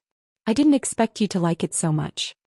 Despite saying that, the corners of Xiang Yu's mouth couldn't help but curl up. The viewers of the livestream were appalled. "Smog, pay attention to your facial expressions, you're grinning from ear to ear. What a cute bunny pattern. You're telling me that you just casually drew it?" One look and you can tell she put a lot of effort into this. Zimeogu was amazing. He won the world championship with his hands and even painted a keycap for his sister. Assemble the keyboard. Without waiting for the audience to finish lamenting, Xianxia directly pushed him aside and came over with a big box. He did not look like a mysterious and gloomy designer at all. Instead, he looked like a naive person. Sister, you're not allowed to like his gift. You have to like me first. Xianxia blinked her eyes. The desire to survive that had been cultivated since she was a child was not for show. She did not answer but opened the box and changed the topic. Wow. So cute. Xianxia gave her a set of bunny dolls and he even made dresses, shoes, hats and bags for each of the dolls. If Xianxia wanted to play dress-up games, she could change the bunny plushies for an entire afternoon. Xianxia said unhappily, just, wow? Xianxia took the hint. Wow. I've taught you for nothing. Xianxia crossed his arms, looking devilish and sinister, but the moment he opened his mouth, it made everyone's jaws drop. Yes, oh, there has to be a twist and a rise, okay? Xianxia, wow, oh, Xianxia, that's more like it. The audience in the live stream couldn't stop laughing. San Maoji's childishness is confirmed. Hades, what kind of elementary school behavior is this? Teaching your sister to say, wow, may be a little late but it will definitely happen. Chapter 858. After Xianxia finished teaching, Xianxia handed his sister a paper bag and said in a warm and gentle voice, "Happy birthday, Tutu." Xianxia took it and opened it, only to find that there were various small bags inside, each of which had the name of a crop written on it. These are the super seeds developed by the Academy of Agricultural Sciences next door. I'm just offering them to you. Xianxia was speechless. I can plant seeds again. Happy. Thank you, second brother. I'll definitely record the growth process properly and send you feedback when the time comes. This was also a small contribution to the Academy of Agricultural Sciences. Xianxia patted her little head and said, as long as Tutu likes it, the data isn't important. Is there anything else you want to plant? Do you want seeds of flowers and plants? Sure, I want to make another glass greenhouse, adjust the temperature and humidity and plant some tropical plants. By the way, I also want to raise birds. Brother, do you think it's better to raise pigeons or parrots? Pigeons. Xianxia smiled like a spring breeze. Don't you like to eat roasted pigeons? The viewers of the live stream, pigeons, you're despicable. You're craving my body. Pigeons are so cute, how can you treat them like this? Please send me one when you're done roasting them. Boo-hoo, Dr. Chu is so gentle. His knowledge and information density are far higher than that of ordinary people, but he's still willing to listen to Sister Yi's nonsense. He's so knowledgeable and gentle, I love him so much. After the three brothers gave their gifts, everyone's eyes converged on Xianxia. As always, he was dressed in a suit and leather shoes. His dark gray suit was neatly ironed and his tie and cuffs were meticulously groomed. His temperament was like a cedar standing tall on a snowy mountain, cold and distant. He took out a card from his pocket and handed it to Xianxia with a calm expression, as if the gift was not worth mentioning. It's a small gift, accept it. Xiang Feng, who was at the side, exclaimed, Little Qinchin, isn't this your salary card? Xianxia frowned and glanced at him coldly. Xiang Feng suddenly didn't dare to say anything. The audience. The live streaming room, which was already bustling with activity, was now in an uproar. I'm jealous, I'm a lemon essence, orange essence, grapefruit essence. Other girls' boyfriends won't let me down and other girls' brothers won't let me down either. Crack, crack, crack. I've seen a husband hand over his salary card to his wife, but this is the first time I've seen an older brother hand over his salary card to his younger sister. This was what it meant to be loved by everyone. I'm so envious that I'm shedding tears. I want Sister E to roast a pigeon. Xianxia was stunned for a moment. Her first reaction was to decline. I can't accept this. Xianxia, what? Are you looking down on me? No, then take it. Before Xianxia could think of a reason to refuse, Xianxia had already placed the card into her small bag. Buy whatever you want. Don't make yourself suffer. Xianxia, who had always been a man of few words, said a few more words of blessings, which was rare for him. Joy, peace and peace. You can look forward to it. Xiangxia's eyes turned red as she nodded vigorously. Xianxia responded indifferently with an Suddenly, Xianxia threw herself into his arms. Brother, you have to be well too. Xianxia's body stiffened. He wasn't used to such emotional expressions, but he still raised his hand and gently patted the little bunny on the back. You'll never have to grow up. I'll spoil my little sister for the rest of my life. Chapter 859. This scene made many people in front of the screen feel like crying. At the scene, Xiang Yu and the others were fine, but Xiang Feng burst into tears. Little Qianxian, you've finally said something human after being a jerk for so many years. In an instant, everyone stood a little further away from him, lest they get implicated when the devil flew into a rage. The viewers in the live stream were originally in tears, but they burst into laughter at this moment. Feng Feng, has your mouth been blessed? Xiang Feng must have been beaten up a lot since he was a child. Uncle Xiang's mouth is perfect for team battles. Once he opens his mouth, he'll definitely be able to draw hatred. Xiang Feng was crying so hard that tears and snot were flowing down his face. He even took the initiative to run over and hug the siblings. Be good, both of you. I'll take care of you for the rest of your lives. Xianxian looked at the tears dripping onto the sleeves of his suit, and the corners of his eyebrows twitched. Bear with it. What are you guys still standing there for? Let's hug. Xiang Feng roared at the other three. Xiang Yu and the others hesitated for a while, but all of them said no. It's disgusting, no way. You're too pretentious, sissy. I don't like physical contact with humans. However, their bodies were very honest. The three of them walked over and hugged each other tightly. They weren't used to it at all. However, it was surprisingly heartwarming. It was a wonderful feeling. Madame Xiang was sitting on a rattan chair not far away. Seeing this, she wiped her tears with a handkerchief. She was old and couldn't bear to see such things. Xiang Yin and Shi Sui, who were in the kitchen, also cast their gazes over. Xiang Yin said, "This little rascal has been unreliable for decades, but today he's acting up." Shi Sui smiled gently at the side. Great. It's great that Xiang Yu is so happy. After the hug, everyone was a little uncomfortable. Xiang Feng was holding a tissue and blowing his nose while huffing and puffing. Xianxian looked at the snot that had stained his lapel, gritted his teeth and silently took off his jacket. Continue to bear with it. It's Xiang Yu's birthday today, so I shouldn't beat Uncle Xiang up. Xiangyi's eyes were red. She used the excuse of going to the bathroom and washed her face with cold water. Her phone vibrated. She picked it up and saw that it was a message from Nan. Nan, how Nan? Wow. Is your mother-in-law crazy? Xiangyi sent a question mark over. Then Nan sent her a link. Xiangyi clicked on it. A few minutes later, in front of the washstand, the little girl was so angry that her shoulders were trembling. Other than her family, there were very few people or things that could make her so emotional. When the audio file reached the end, it automatically started to loop again. Leave him. The Shi family has the genes of lunatics, so sooner or later Shi Sui will also go crazy. His father is trash. He's the same. He might even be worse than trash. Every sentence was like a curse. These were all the conversations that Zhou Xian had with her in the glass greenhouse that day. What made Xiangyi even angrier was that Zhou Xian had tampered with her words. Auntie, have you ever thought that all of this is your problem? What are you talking to me about? I don't want to hear it at all. I just want to be with him. You're not fit to be Shi Sui's mother at all. I'm enough for Shi Sui. Please leave. After listening carefully, she realized that these words didn't sound smooth. It wasn't difficult for Xiangyi to guess what kind of audio software was used. With a cold expression on her face, she dialed Zhou Xian's number. Beep. The call was hung up. Chapter 860.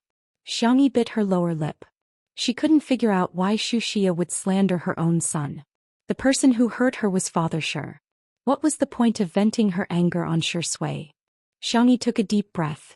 She couldn't wait for Si Chuanbai to remove the trending topic, so she wrote a program to forcibly hide the entry. However, it was better to open it up. Hiding the entry could only control public opinion on the internet, but it couldn't solve the root of the problem. The Zhou family and the Xiang family lived in the same villa area. Xiangyi planned to go directly to the Zhou family to find the Xiang family. He didn't want others to know. Halfway through the window, she heard her little uncle's voice behind her. Little Xiangyi, what are you doing? It's too dangerous. Come down quickly. Xiangyi made a shushing gesture and lowered her voice. Little uncle, I'm going out for a while. I'll be back soon. Xiang Feng straightened his back and assumed the posture of an uncle. Where are you going? Xiangyi hesitated for a few seconds and chose to be honest. That's about it. I'm going to the Shu family now. Xiang Feng, who had always been talkative, fell silent. Xiangyi sensed that something was wrong and narrowed her eyes. Little uncle, do you know something? Oh, nothing. Xiang Feng waved his hand. The girl's eyes flickered and she decided to test him. Then I'll go. No, wait. Xiang Feng strode forward and grabbed Xiangyi. Don't go see that woman. She's not normal at all. As soon as he said that, Xiang Feng felt that he had misspoken. He wanted to remedy it, but it was too late. Xiangyi looked at him eagerly. Little uncle, tell me, okay? The Xiang family's ancestral pride couldn't resist Xiangyi's coquettishness. Xiang Feng was no exception. He sighed. Sigh, let's talk outside. You go first. Xiangyi did as she was told and Xiang Feng followed her out. Behind the old mansion, the figures of uncle and niece appeared. Xiang Feng picked a small corner and looked around. After making sure that no one was around, he sighed and began to tell Xiangyi about the dusty past. When Shi Yuan and Zhou Xian got married, it was hard to describe it as a grand wedding. Everyone in South City was saying that the two of them were a match made in heaven. After their marriage, the two of them did spend some sweet time together. Soon Shi was born. Once Shi Yuan discovered that his wife actually had dual personalities. On one side, she was a dignified and elegant young lady from a prestigious family. On the other side, she was a charming and enchanting bar dancer. I don't know exactly what happened, but Uncle Shi probably found out that Auntie Shu was fooling around with another man. Xiang Feng braced himself and explained, carefully choosing his words for fear of dirtying his little niece's ears. But this is a conflict between husband and wife. What does it have to do with Shi? Xiang Feng sighed even more heavily. Auntie Shu didn't know that she had a split personality. But after Zhou Xian woke up, she did not have any memories of her second personality. She only found Shi Yuan's doubts baffling. Shi Yuan was also a stubborn person. He imprisoned her in the Shi family and invited a psychiatrist to treat her. Zhou Xian had always been very resistant and refused to cooperate. Although the two of them quarreled, it was still manageable. At least on the surface it was still acceptable. Until Shi Yuan discovered that Zhou Xian had been secretly abusing Shi for several years. Shi was too young at that time. He thought that if he didn't say anything, his parents could still maintain a harmonious relationship. Chapter 861. Little did he know that it would become the fuse that intensified the conflict between Shi Yuan and Zhou Xian. Zhou Xia's condition worsened, and her two personalities frequently switched. Every time she switched, Shi Yuan would become more paranoid to the point of morbidity, and his desire to control Zhou Xian became stronger and stronger. Zhou Xia's hatred accumulated day by day, and her mental state was extremely poor. In her eyes, everyone wanted to harm her. Her body and mind could not bear the negative energy, and Shi Yuan's existence limited all her outlets. Shi Sui's sentence, "Mommy, Daddy just loves you too much," was actually deliberately said for his father outside the door to hear. He wanted to create an illusion so that his father would not hurt his mother anymore. As for him, it was nothing to be hurt a little. Anyway, he would get used to the pain. However, that sentence caused Zhou Xian to transfer all her hatred to Shi Sui, who was only 4 or 5 years old at that time. She felt that Shi Sui was not the so-called crystallization of love, but the product of evil. Therefore the abuse began to intensify. She was not a qualified mother and Shi Yuan was not a qualified father. At first he still spent some effort on his son, but later he was possessed and all his attention fell on Zhou Xian. For Sui, that period of time must have been very dark and painful. Let's not talk about it. Although he was such a dog, every time I think of how he was when he was young, I feel that there's nothing I can't forgive him for. Xiang Feng sighed. He was a few years older than Shi Sui, so he remembered it very clearly. When Shi Sui was carried out of that hellish place, he was skinny and had all kinds of scars on his body. However, the little boy's expression was indifferent and numb, as if he had lost his normal perception of everything. What made Xiang Feng the most uncomfortable was when he saw Shi Sui subconsciously cover his eyes with his hand when he came into contact with the sunlight. He couldn't help but wonder if it was because he was always hiding in the dark that he was afraid of seeing the light. Xiangyi listened in a daze. Her eyelashes trembled slightly and were stained with moisture. After a while, she raised her little face and held back all her tears. Now was not the time to be pretentious. Instead, it was when he was protecting Shui. Xiang Feng saw that her expression had changed from sad to calm, and for a moment he was a little nervous. Rabbit, don't think I'm pedantic, but this isn't suitable for you, you know? No matter what, Auntie Shu is still your elder. It's not good for you to go to the Shu family and make a scene. Xiangyi said indifferently, there's no need to go. Xiang Feng breathed a sigh of relief. It's fine as long as you don't go. I'm just afraid that Sui will hold a grudge against you. He suddenly reacted. What are you going to do? Xiangyi shook her phone. Uncle, you don't think that only Madame Shu knows how to record, do you? Xiang Feng? Was this even possible? Sorry, this question is beyond the syllabus. Just as the public opinion was getting more and more heated, Xiangyi, who rarely posted on Weibo, suddenly updated her status. The content was very simple. There were only a few numbers and a complete audio file was attached. Xiangyi v. 1. Rumors stop with the wise. 2. The rumor monger must be investigated to the end. The netizens were the first to arrive at the scene and were shocked by Xiangyi's attitude. *CK Sister E is so stubborn. When they clicked on the recording, everyone realized that the content was completely different from the version that had been circulating before. A professional player immediately translated the text version and analyzed it word by word. He could be called a famous internet detective.